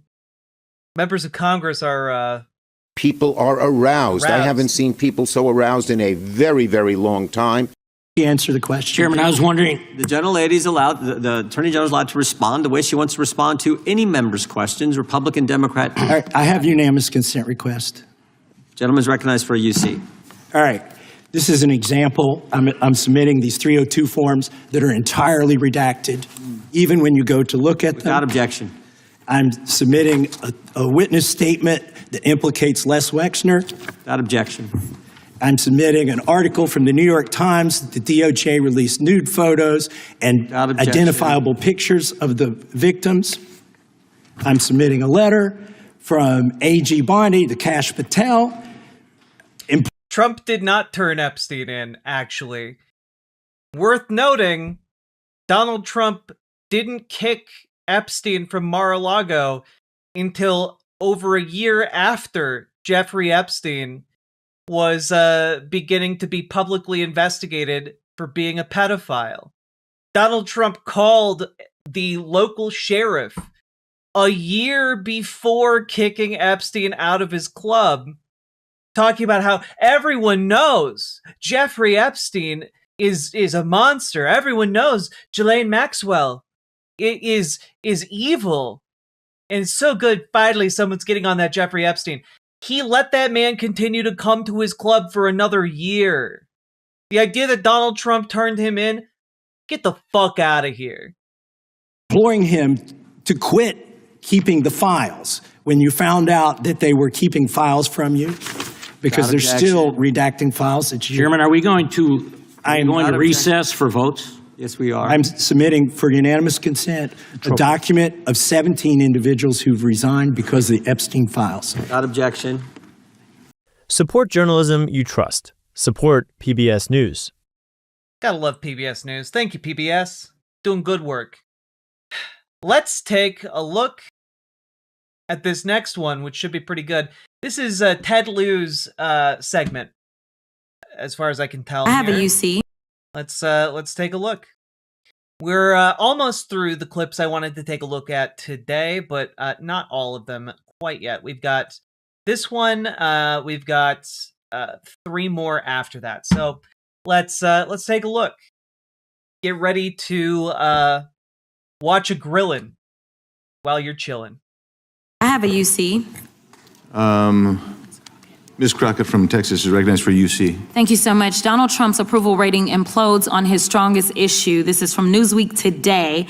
It says 40% of people approve of Trump's handling of immigration and border security. Oof. Newsweek. I wasn't familiar with your polling game. Earlier today, I talked about a poll that from last week that showed Trump's approval rating had slipped to just like half, 49% approval on immigration issues, and now it's gone down to 40%. Damn. Almost 10% in a week. While 60% disapprove. Without objection, admitted. Now I recognize the gentleman from California, Mr. Lieu. Thank you, Attorney General Bondi, for being here today. I'm going to show you 2 photos. Thank you. I'm going to show you 2 photos of former Prince Andrew. Prince Andrew attended various parties with Jeffrey Epstein. Under the law Congress passed, you were allowed to redact photos to protect the victims of Epstein's sex trafficking operation. You redacted the photos of this victim's face because you were following the congressional law. Is that correct?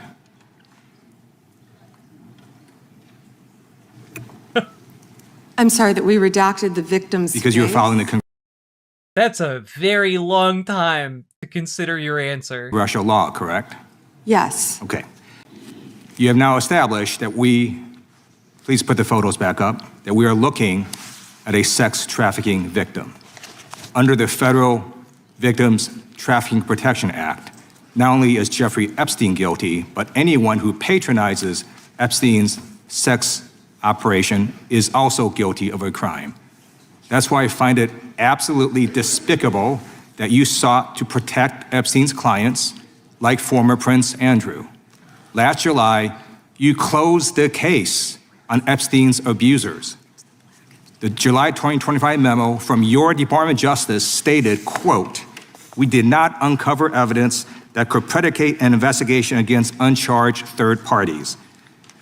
These 2 photos, please put the photos back up. These 2 photos staring you in the face are evidence of a crime and more than enough evidence to predicate an investigation against former Prince Andrew.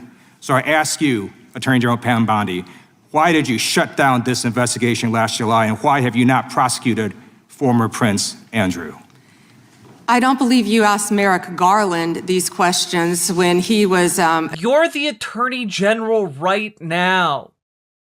You're the Attorney General right now. You cannot be sitting there being like, you didn't ask the previous Attorney General these questions.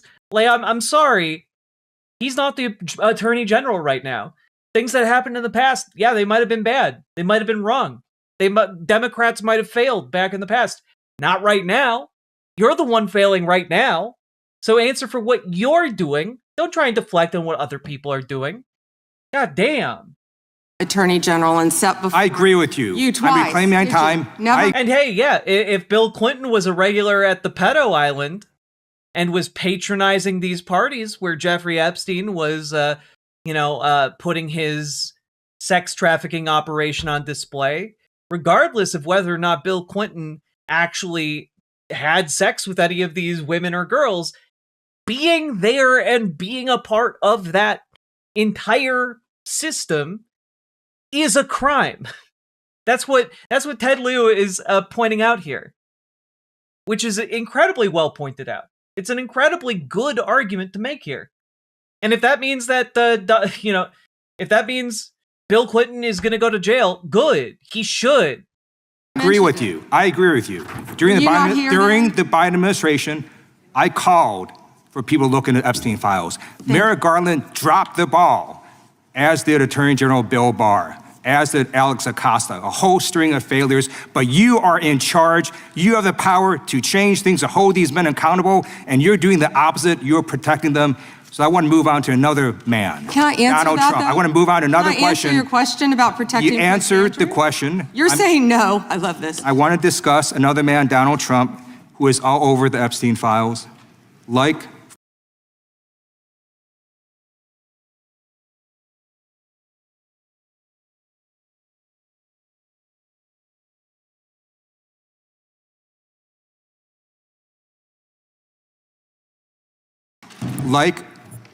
former Prince Andrew, Donald Trump attended various parties with Jeffrey Epstein. I want to know, were there any underage girls at that party or at any party that Trump attended with Jeffrey Epstein?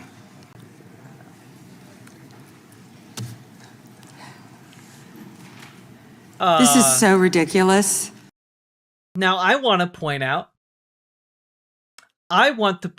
here that she's under oath. And so the reason she is deflecting is because she can't give an answer that would incriminate herself. And she also can't give the correct answer that is true. Well, she can't lie for her life. She also can't lie because if she lies in this particular instance, it's goddamn perjury.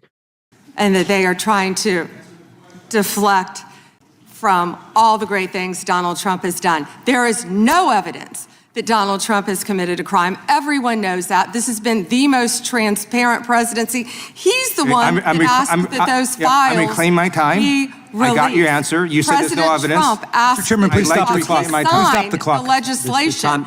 This is Time belongs to the gentleman from California. Okay.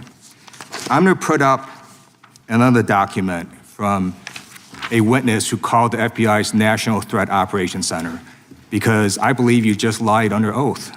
There is ample evidence in the Epstein file. Don't you ever accuse me of a crime. I believe you just lied under oath, and this is all on videotape. You said there's no evidence of a crime. I'm showing you, here is a witness statement who called into the FBI's Threat Operations Center. He drove Donald Trump around in a limo. He overheard what Donald Trump said to Jeffrey on his cell phone. He was so angry, he was going to stop the limo and hurt Donald Trump. And he met a girl who said she was raped by Donald Trump and Jeffrey Epstein. She later had her head blown off, and officers at the scene said that could not have been suicide. No one at the Department of Justice interviewed this witness. You need to interview this witness immediately. Epstein should rot in hell, so should the men who patronized his operation. And as we sit here today, there are over 1,000 sex trafficking victims, and you have not held a single man accountable. Shame on you. If you had any decency, you would resign right after this hearing concludes. The gentleman has expired. May I respond? Yeah, I don't know how you respond. No one can. I did not ask a question, Ms. You're allowed to. I did not ask a question. Crime in California. He does not want to talk about I did not ask a crime question. in his She state. can't just ad-lib stuff. I did not ask a question. Committee will be in order. The gentleman has yielded back his time. I think our next witness will be more. Yeah. Unironically, I do think that she should be prosecuted for perjury. I'm not entirely sure who prosecutes. I saw this hearing this morning. Someone Liv. for perjury I if was they're so the Attorney enraged, General? I had to turn it off after Pam's "Don't you ever accuse me." At that point, I was like, nope. Oh yeah, no, like she's guilty as hell. She got cooked. And I think that whoever is in charge of prosecuting the Attorney General for perjury should get on it, like, immediately. Like, if she is there and she says there's no evidence that Donald Trump committed a crime, and, oh, hey, here's a witness statement of evidence that he committed a crime, that is, in fact, a lie. She can be impeached, right? She should be, yeah. All right, here we go. Here's Jasmine Crockett's section. It's expired. Gentlelady is recognized. Thank you. I seek unanimous consent to introduce into the record the research that Representative Kamlager-Dove and I referenced concerning the threat of right-wing domestic terrorism, which the Department of Justice scrubbed from its website in September. Without objection, the gentlelady from Thank Texas you. is recognized. Thank you so much, Mr. Chairman. And to be clear, I'm not going to ask any questions of this witness because the Dow is over $50,000. This witness has revealed that she has no intentions of answering questions, but instead I'm going to ask some very basic questions really quickly of my colleague, Becca Ballant, if she will answer right or wrong, raping children. Wrong. Right. It is called hearsay evidence, but notice how when you call it hearsay evidence, you notice that last word you use, right? Right or wrong, killing random citizens. Definitely wrong. Right or wrong, enriching yourself as the sitting president of the United States. Definitely wrong. Okay, thank you, because I probably never would have got that with our witness. Our witness who somehow is a lawyer but does not understand how it works with witnesses. I'm not really sure what law school she went to and what all kind of cases she tried, but typically when you come into a space and somebody's a witness, then they sit there and they answer questions instead of asking questions. And then we also have this objection that we use as lawyers called Pam Bondi is upset because her prey, Trump, is catching fire, so she got singed by embers. Yeah, I mean, like, Trump is her big, beautiful boy. Without Donald Trump, who is Pam Bondi? Without Donald Trump, where could her career possibly go? Like, if Donald Trump goes down for this Epstein stuff and she's the person who's been defending him on the front lines against it, like, she's done. So Donald Trump going up in flames means everything she has built with her entire life is done. And she knows it. It's why she's panicking. Thank you for the $10 super chat, Attack on Pony Productions. Non-responsive when a witness fails to actually answer the question. But nevertheless, let me address the survivors, because that's exactly who they are. They are not victims, they are survivors. Let me say thank you for having more courage and moral clarity in your pinky fingers than the entire Department of Justice. We are currently the laughing stock of the world, partially because of the failed leadership within the DOJ, as we see kings and queens falling everywhere around the world. But we don't know the basics of right and wrong in this country, because it's not about partisanship. And that's why I applaud Thomas Massie, because he's the only person on the Republican side that has a backbone and knows how to stand up to corruption. But nevertheless, let me keep going. My Democratic colleagues have been attacked this entire committee hearing. They have been lied on. And frankly, the American people weren't looking for that. They were looking for answers about the corruption that they see coming from this administration. In the written testimony, people forget that Pam Bondi's relevance began when she took an illegal in-kind donation to her re-election campaign for Florida AG from Trump in exchange for quashing the Trump University case. Yeah, literally her entire career has been built by Donald Trump and for covering him. Also, Pam Bondi was the attorney general in Florida who made the deal with Alex Acosta, right? Okay, no, Pam Bondi was not attorney general during that deal. The non-prosecution agreement was 2008. That was Alex Acosta. My bad. Of this witness, of this particular witness, she stated that when she took office, she had two main goals. The first was to end the weaponization of justice, and second, to return the department to its core mission. Not only have you lied about both, you've intentionally done the exact opposite. You're spending more taxpayer resources arresting journalists than you are prosecuting pedophiles and creeps. In fact, your boss, the President of the United States, stated that this administration, quote, took the freedom of speech away. And at your direction, DOJ has arrested Don Lemon and Georgia Fort. And I might add that y'all actually had a judge that rejected y'all for trying to arrest Don Lemon before, just like the grand jury rejected y'all as it relates to Senator Kelly, just like a grand jury rejected y'all as it relates to Senator Slotkin, just like the case against Tish James was dismissed and the case against Mr. Comey was dismissed. Bring up the sandwich guy. Bring up the case against the sandwich guy. Let's go. Get her ass.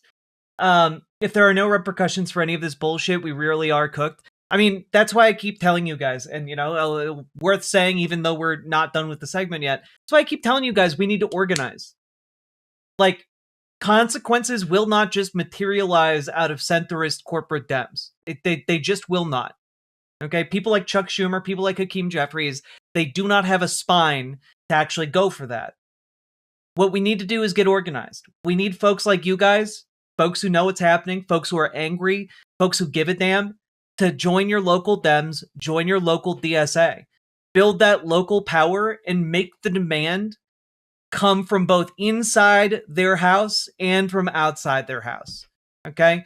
The demand needs to be overwhelming, it needs to be unavoidable, and it needs to be deafening for these Democrats in power. And the only way we achieve that is by coordinating together.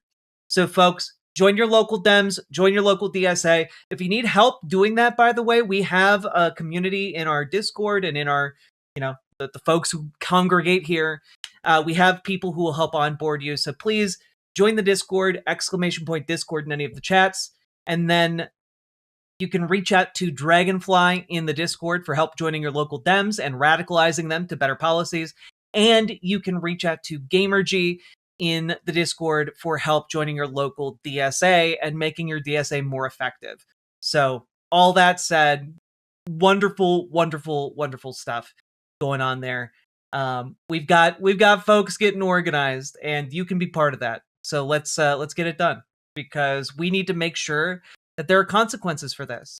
We need to make sure there are consequences for conservatives who have actively covered up the largest and most, the largest sex trafficking operation ever patronized by the world's most infamous child molesters. Completely don't get how it is that you're sitting at the top of DOJ, because you don't seem to be good at your job. You're spending more taxpayer resources arresting these journalists. In fact, we know after Georgia Fort and Don Lemon were arrested, we know that there were homes of journalists that were raided.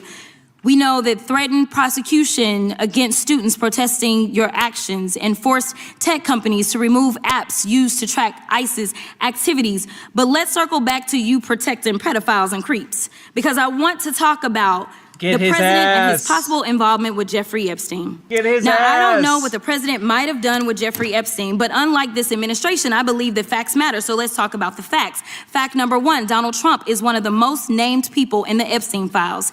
At least 5,000 files contained more than 38,000 references to Trump, his wife, or Mar-a-Lago.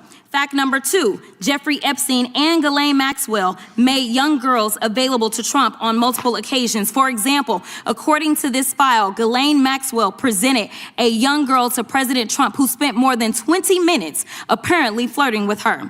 Here's another example. This shows notes from FBI investigators that describe Jeffrey Epstein transporting a victim to Mar-a-Lago to meet with President Trump, where he bragged to Trump that, quote, "This is a good one." Now, I'm not saying that the president is a pedophile, but there is a lot of evidence in these files that suggests that he's very close friends with a lot of men who are pedophiles. What's crazy about all of this is just that this is a big cover-up. And this administration is engaged in it. In fact, this administration is complicit. But there are numerous others, like how the DOJ is attempting to obstruct justice in the investigation of the rogue agents who have murdered American citizens, or how the DOJ seized voter data from Fulton County in an attempt to steal the 2026 midterm elections, or how federal agents have Tom Homan on tape accepting a bribe and your agency killed the investigation, or how your agency is ready to give the president a $230 million payday, which is unconstitutional. The Constitution. It is worth noting, by the way, that Jamie Raskin, someone who has seen the unredacted versions of the files and who has been able to search the unredacted versions of the files, at least, and I want to really hammer this home, the unredacted versions of the files that are released right now, because there are still 3 million files that have yet to be released. And so in those 3 million that are there right now, publicly available, there are, according to Jamie Raskin, over 1 million mentions of Donald Trump in the Epstein files. Over 1 million. We're talking like a mention every other page. It's crazy. It is crazy to argue that he had nothing to do with what went on. Is clear. The president shall not receive any payment except his salary while in office. The fact of the matter is that you will be remembered as one of the worst attorney generals in history. An attorney general who has prioritized obstruction over justice, corruption over the law, fealty to the president over loyalty to the Constitution. And Mr. Chairman, I will yield. Gentlelady yields. Gentleman from Missouri is recognized. Excuse me, gentleman from Kansas, the Attorney General, former Attorney General, Mr. Schmidt is recognized. Thank you, Mr. Chairman. And just again, Representative Jamie Raskin told Axios in an interview Tuesday that when he searched President Trump's name in the unredacted Epstein files, the previous day it came up more than 1 million times. That is just what has been released publicly so far. General Bondi, thanks for being here. Did you have anything you wanted to say before we talk? I do. Thank you, Congressman. Thank you, my friend, for many years. I find it interesting that she didn't even want to try, Congresswoman Crockett, to ask any questions, because she certainly did not condemn her leader, Hakeem Jeffries, for taking money from Jeffrey Epstein after Epstein was convicted. And I will be brief to give you your time, Congressman. This is what she didn't want to talk about. Texas, from Cuba, convicted, homicide, arson, weapon offense. Convicted. So what we talking about? Convict Texas, some of these perpetrators that rape these women that are sitting behind you, that you refuse to even acknowledge they are here. Time belongs to the gentleman from Kansas. Mr. Chairman, could I have a few seconds back to make up for the yelling? Thank you. General, did you have anything further to say? Texas, convicted of homicide, Cecil Joseph from Dominican Republic. Texas, convicted. Just as an FYI, some people are like, more than Jesus in the Bible? Jesus is only mentioned, like, at most, in, like, the newer translation, the NIV, like 1,300 times. So 1,300 times around that. And that's being generous. Donald Trump is literally mentioned in the Epstein files over 1,000 times more than Jesus is mentioned in the New Testament. For kidnapping, rape, Khalid Khan from Afghanistan. That's why they want to talk about Epstein and not what's happening in their own states. Thank you, General. You want to ask me about my bank robbery? Well, why aren't you talking about the murders that are happening several cities over? Huh? Checkmate. I rest my case, Your Honor. Thank you for being here, and this has been quite a spectacle to observe today. I think it's sad. I ran for Congress because I thought we had serious problems in this country we wanted to try to fix together, and this performance today, not yours, General, but some of my colleagues, has not. God, fuck this guy. Oh yeah, the world's most powerful and richest people coming together to have sex with children.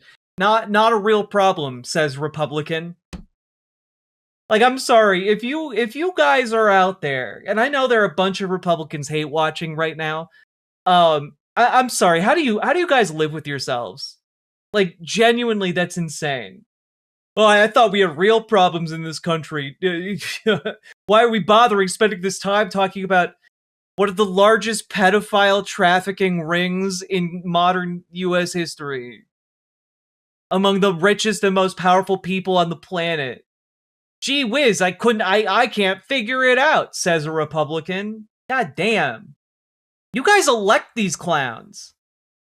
Now, I do want to point out, very funny, Reuters actually got a picture of what is called Pam Bondi's burn book, because what has happened here is that Pam Bondi somehow has a record of everything that members of Congress searched for in the Epstein files. Everything that they accessed. And so she, on her printouts, has a bunch of references to what they found and what they looked at. Yeah, somehow it's a complete mystery. But you can see Jayapal Pramila search history. New Brazilian just arrived, sexy and cute, 19 years old. Thank you for a fun night. Your littlest girl was a little naughty. Ew. Thank you for a fun night. Your littlest girl was a little naughty. Ew. From Kira Dictyar to Jeffrey E., I just found at least 3 very good young girl, but we was so tired. I will cover up this week. Meet this one, not the beauty queen, but we both likes her a lot. Epstein victim list, all redacted. I love the torture video from Sulayem to Epstein. Child Exploitation and Human Trafficking Task Force PowerPoint on the Epstein trafficking. Like, she literally has just a list of every single thing that every member of Congress here looked at. And she's here to talk about how they didn't see what they saw. Disgusting. Disgusting shit.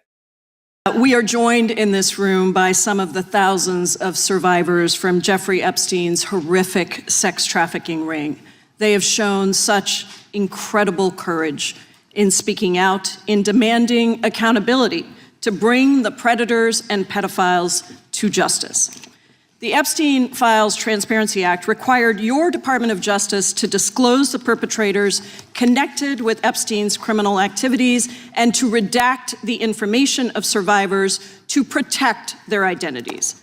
Let me show you what actually happened. First, in violation of the law, your department has shown a pattern of redacting the... What is she going to do with the info? What she's going to do is, like, use that info to know what they're going to ask about so she can be prepared. And also so she can be prepared to know when she's supposed to distract, when she's supposed to, like, bring up unrelated bullshit, and when she is supposed to give a clear answer or, you know, faff about to waste time. Like, it is specifically so that she can bullshit her way through this entire hearing, and, you know, not perjure herself, though, as we've seen, she met with mixed success, to say the least. Names of powerful predators. Here behind me is one example of an email from Epstein to a man whose name was redacted. The email reads, quote, "Where are you? Are you okay? I loved the torture video." Only after members of Congress demanded that we see the unredacted files did the world learn the name of this individual, Sultan Ahmed bin Sulayem, the chairman and CEO of a company that had financial ties to President Trump's business and personal ties to Trump's advisor, Steve Bannon. Second, the survivors were not similarly protected, also in violation of the law. Here is another email titled Epstein Victim List. And like you saw, that was already written down. Both these things were written down on her burn, in her burn book, so that she knows that these things are coming up. Pam Bondi had a heads up. Blurred the names of the survivors for their protection, but your Department of Justice initially released this list of 32 survivors' names with only one name redacted. along with numerous files that disclose not only the names, the emails, and the addresses of survivors, but also nude photographs and even the identities of Jane Does who had been protected for decades until your department released their names. Survivors are now telling us that their families are finding out for the first time that they were trafficked by Epstein. In their words, quote, "This release does not provide closure. It feels like a deliberate attempt to intimidate survivors, punish those who came forward, and reinforce the same culture of secrecy that allowed Epstein's crimes to continue for decades."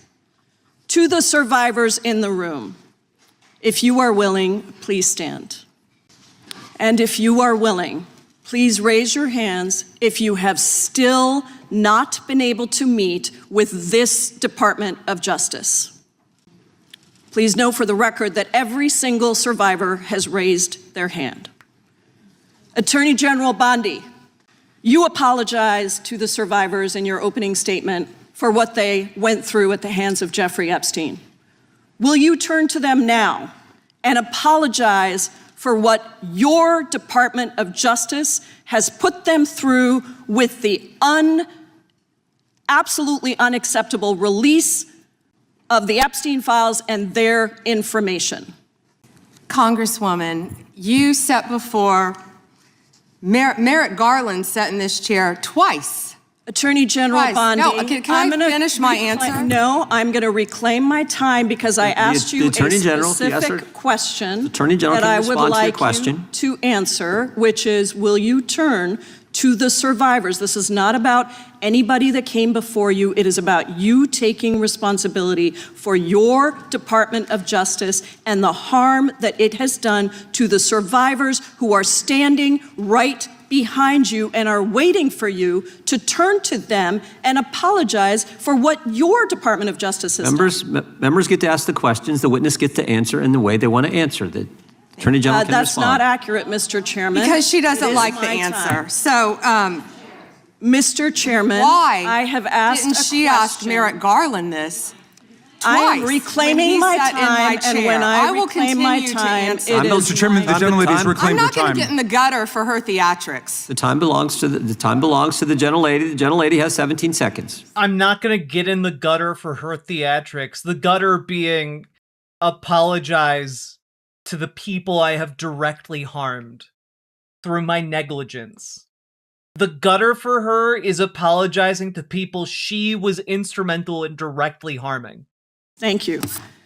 You're not going to answer this question, so let me just Chairman, say this. I'll direct it to What you. a massive cover-up. No, I'm answering a question. Chairman, will you restore her time? The witness is interrupted. I'm not going to get in the gutter with this woman. Stop the She's time doing theatrics. and let me have my The gentlelady from Washington controls the time. The gentlelady has 17 seconds. You can proceed with your final Thank you. 17 seconds. What a massive cover-up this has been and continues to be.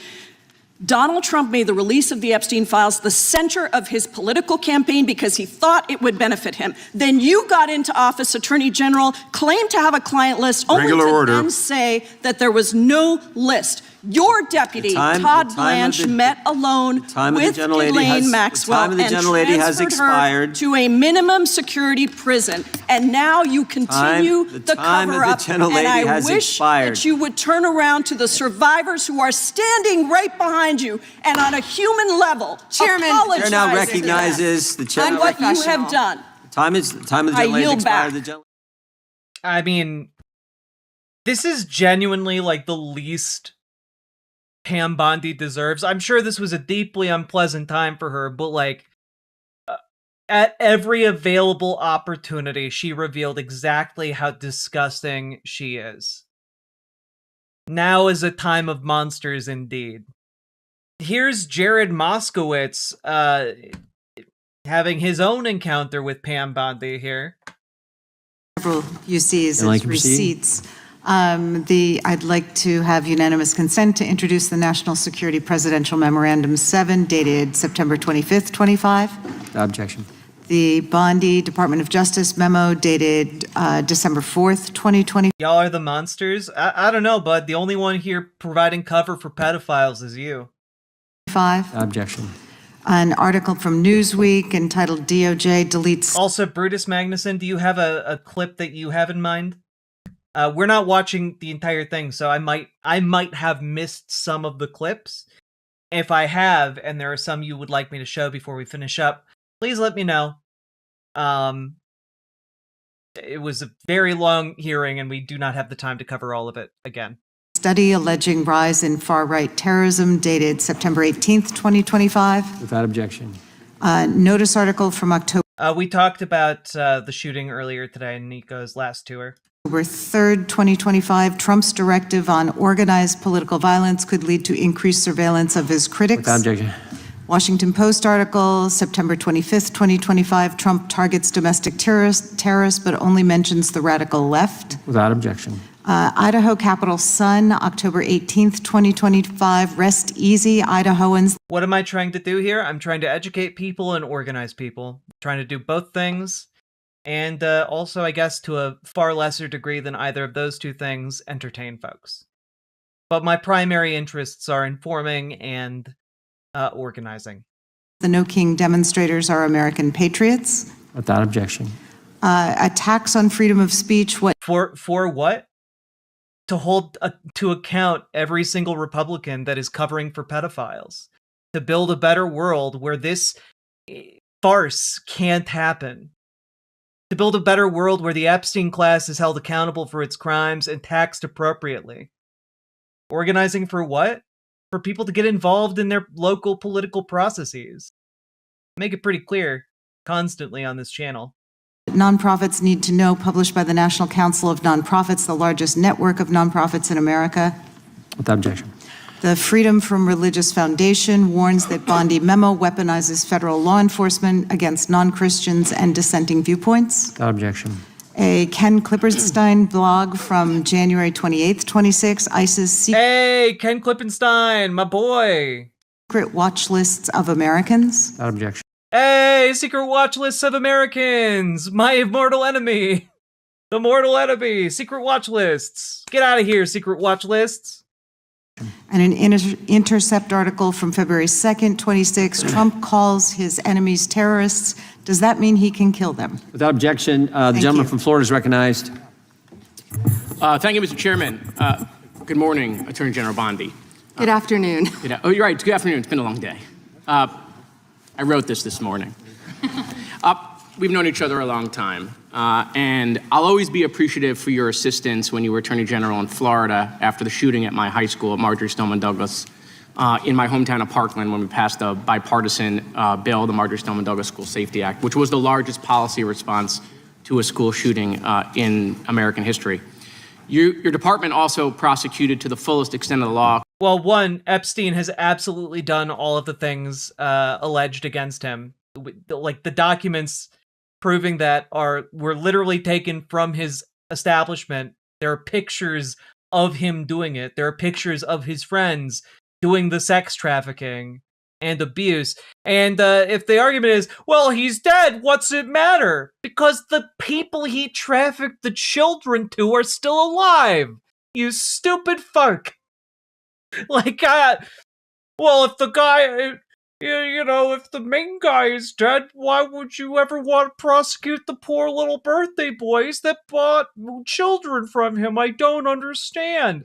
I don't know, maybe it's a big deal that the President of the United States may or may not have purchased children for sex.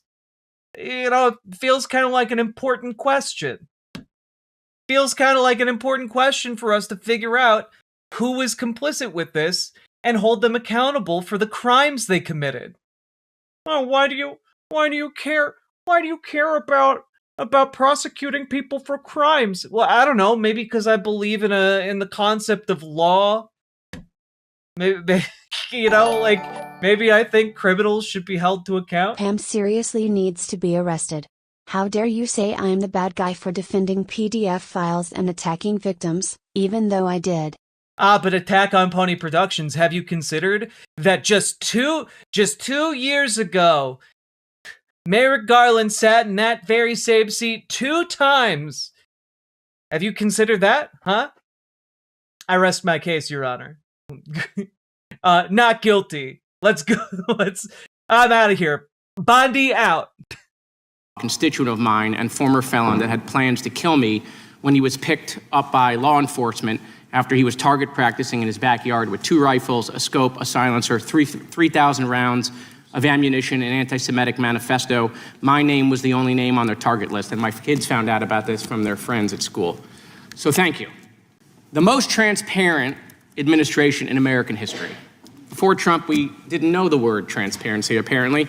It's been 12 months since you gave Republican influencers... Have you considered the $5,000 Dow Jones Industrial? Huh? Have you considered that? Part 1 of the Epstein files. You said the list was on your desk. Then a memo came out and said that there was no list. Phase 2 of the binders never happened. The President of the United States says the Epstein thing is a hoax. He blasts his own base for wanting the release of the files. Why is there a Harry Potter book in there? You know, the answer might be related to something I talked about the other day, which is an alleged connection between Joanne, J.K. Rowling, and Jeffrey Epstein. You know, just some weird similarities between the way that J.K. Rowling signs off her emails, the way that, in a certain way that appears in the Epstein files, and just a weirdly complicated attempt to set Jeffrey Epstein up with a premiere showing of the Broadway production of J.K. Rowling's cursed child, Harry Potter.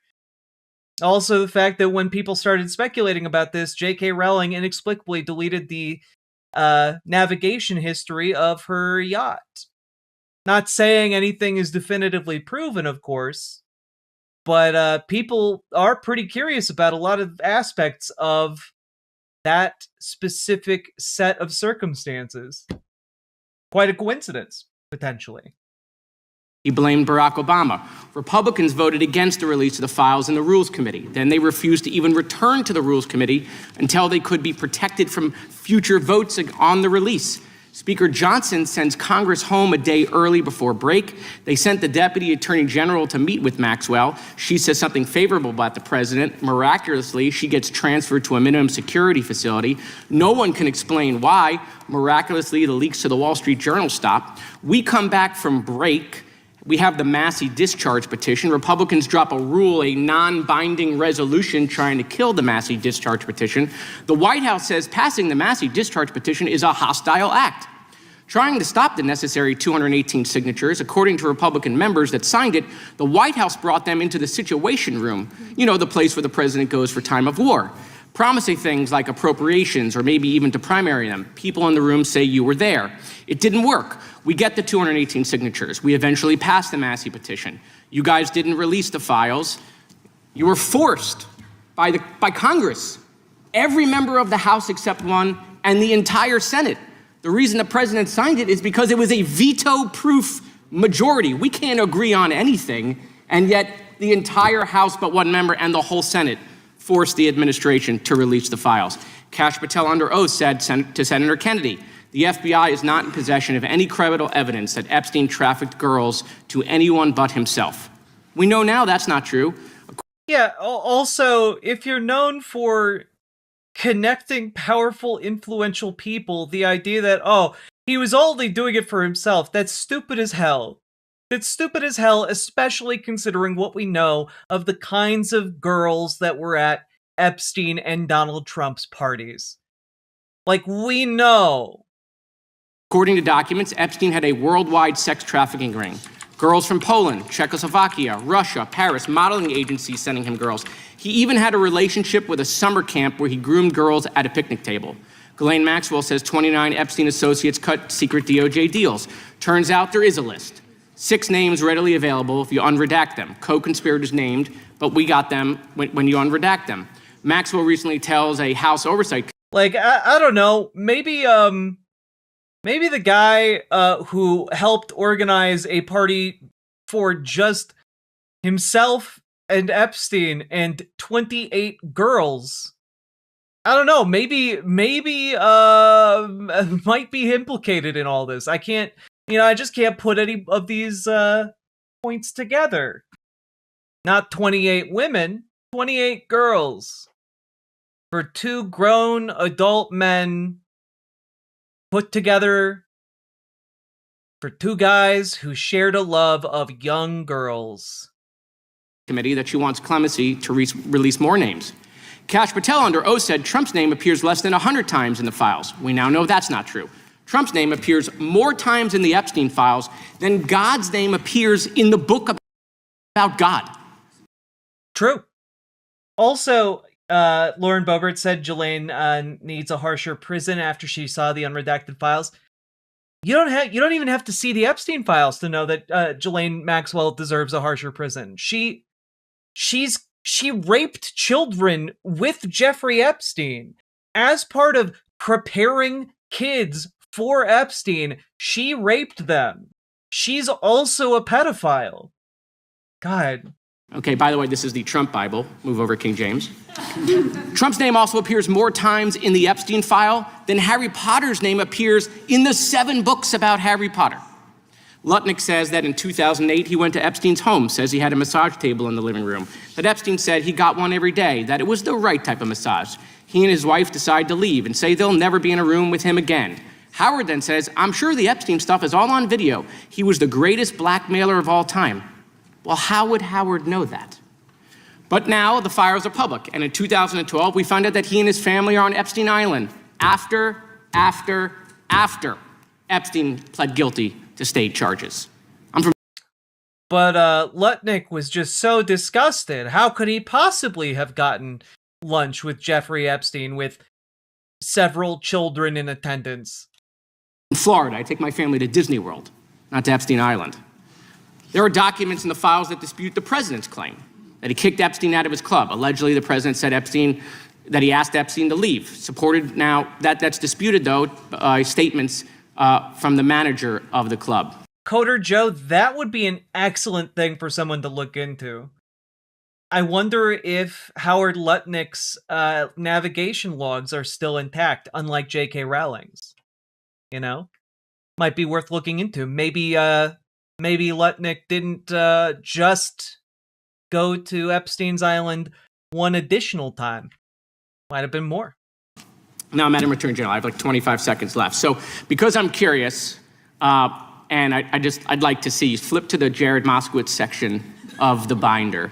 I'm interested to see what staff provided on the oppo on me, and because we're in the Olympics, I'm going to give it a grade. I just want to see how good it is. So give me your best one. So first of all, nothing is funny about mocking the Bible and holding up a You brought up the Bible. How dare you mock it? You're mocking the Bible. It's not mocking the Bible to point out that Donald Trump is mentioned more in the Epstein files than in the Bible. That's just factually true. How dare you mock the Bible, a thing I genuinely deeply care about.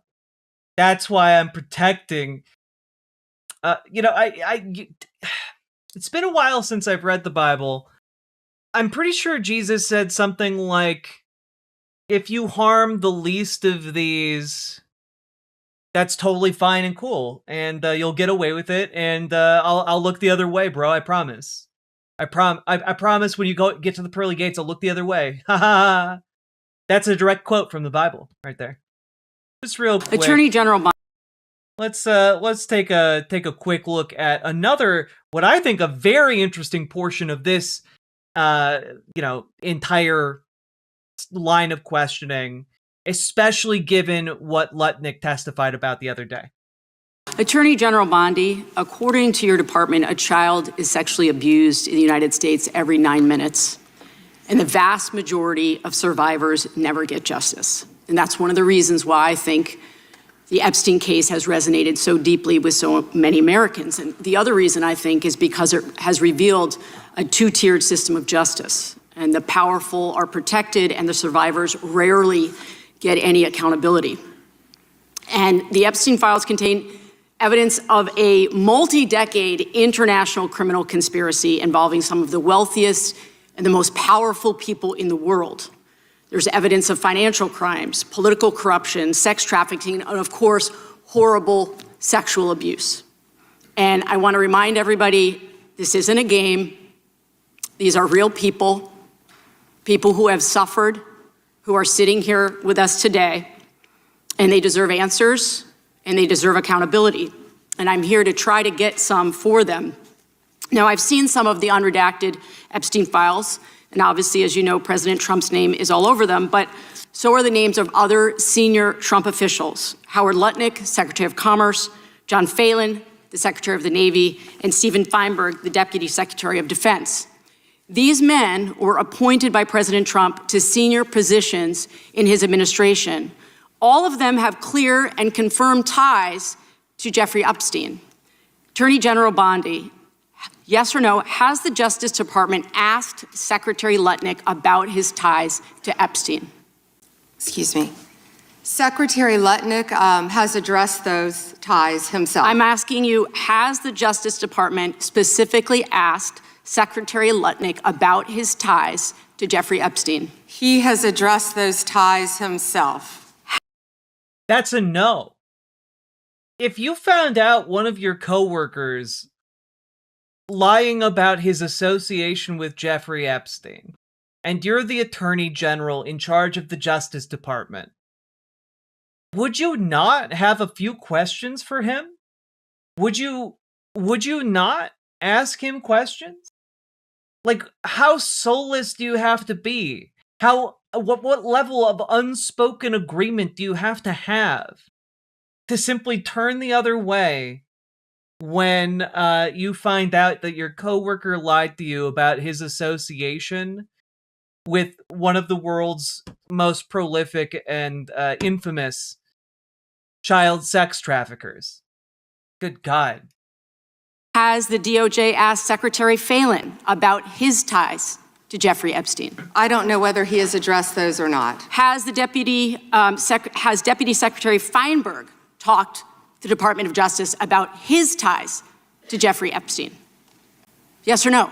Has the Department of Justice talked to Deputy Secretary Feinberg about his ties to Jeffrey Epstein, which are clearly spelled out in the files? It's a very simple question. It's not a trick question. I'm just asking you. Yeah, I'm stunned that you want to continue talking about. Oh my gosh. Epstein Okay, instead I'm of a reclaiming my Border Patrol time. agent I'm asking you not a trick question, a simple question. Okay, so what is clear is we have evidence. Do you know who Chris Malin is? We have evidence that 3 senior officials within the Trump administration have ties to Jeffrey Epstein. And what does ties mean? I can conclude from what you are saying. You know, wait a minute. I've recognized this tactic before. Not only can you take a load, you can take the ultimate load. Wait a minute. Why? I just think that maybe we need to break this down a little bit. I think maybe we need to get a little bit more granular. What does "the" mean? What does Epstein really mean? What is a list when you think about it? What do you mean when you say it must be made public? You do not understand the power of the words you have tapped into, how they represent the very dragon of chaos itself. You have harnessed language and linked it all together in such a way as to create a panoply of different ideas that could be aroused by the combination. You are playing a dangerous game with meaning, bucko.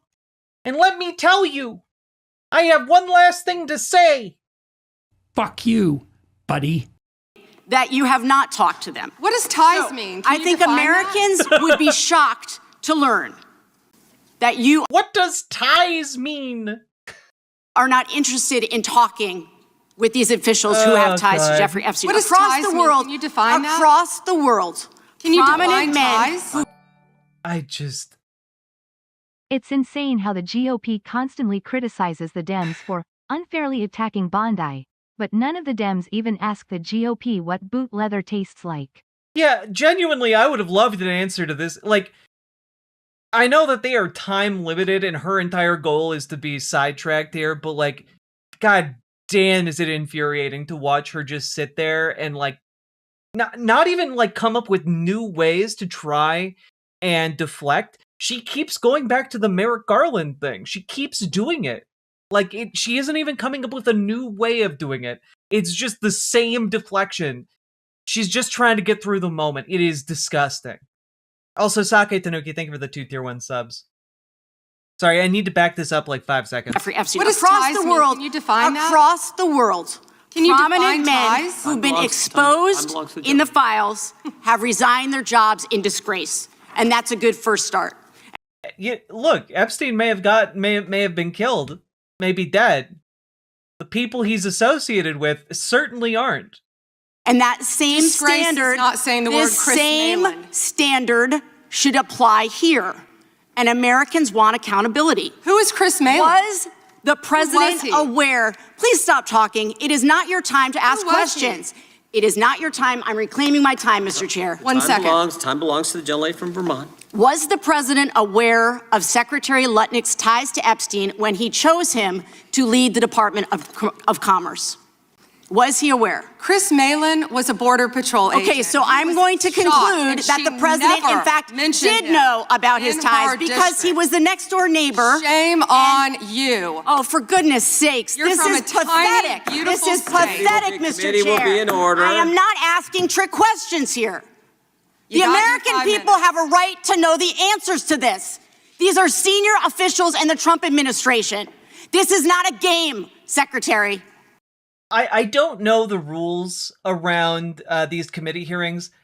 I really hope that there's a process for holding folks like Pam Bondi in contempt of Congress, because if you show up and you just dick around, like, this feels like it should be criminal. The level of dicking around she's doing. Is this live? It is indeed. I'm Attorney General. My apologies, I couldn't tell. By 2008, we knew that Epstein was a convicted sexual abuser. And we now know that Lutnick went to Epstein's island. Isn't this the same same shit that Attorney General Garland, same bullshit he was pulling? Maybe. But also, he didn't have access, or at least we did not have released several million documents of hard evidence in this capacity. And also, just throwing this out there, what was done in the past might have been an injustice, but it does not excuse injustice now. In 2012. How was that not a deal breaker for the president? And why aren't you asking questions of the Commerce Secretary about what he saw when he was at the island, which he lied about not ever going to? Why are you not asking these questions? And I see that my time is almost expired, so I will say this. Do the right thing, Attorney General. Meet with the survivors. They have been asking for a year. Meet with the survivors. Do the right thing. I yield back. Gentlelady yields back. The gentleman from South Carolina is recognized for 5 minutes. May I have 20 seconds of his time? That'd be up to the gentleman, but... Absolutely, Madam. Thank you. Thank you. I was curious if you, Congresswoman, asked Bill Clinton that. Didn't see one tweet, not one.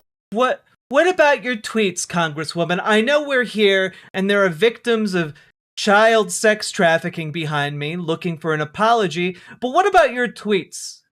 Like, genuinely shut the fuck up. One. I didn't see one tweet when Joe Biden was in office about Bill Clinton. Didn't ask Merrick Garland anything about Epstein, not once when he was... Weak sauce. And also, I want the record to reflect that, with this anti-Semitic culture right now, she voted against... Yeah, everything I'm mad about is illegal. That's correct. I am mad about people breaking the law, and I think that when people break the law, they should be held to account for that. They should be held in a court of law in front of a jury of their peers in this constitutional republic. And Pam Bondi is directly, illegally covering for people who have violated the law, and she's doing it because they're rich and powerful, and she wants to curry their favor. It's disgusting. Again, to reflect that, when he was... Weak sauce. And also, I want the record to reflect that, with this anti-Semitic culture right now, she voted against a resolution condemning. Oh, He is Jewish. I just want to be clear. Do you want to go there, Attorney General? Or do you want to go there? Are you serious? Talking about anti-Semitism to a woman who lost her grandfather in the Holocaust? my time. I reclaim my time. Really? Leave that, let that F-bomb fly. Do it. We can all hear it. They're using anti-Semitism as a shitty defense. Yeah, I mean, and also, I want to point out, Democrats allowed for this to be a defense for basically any activity.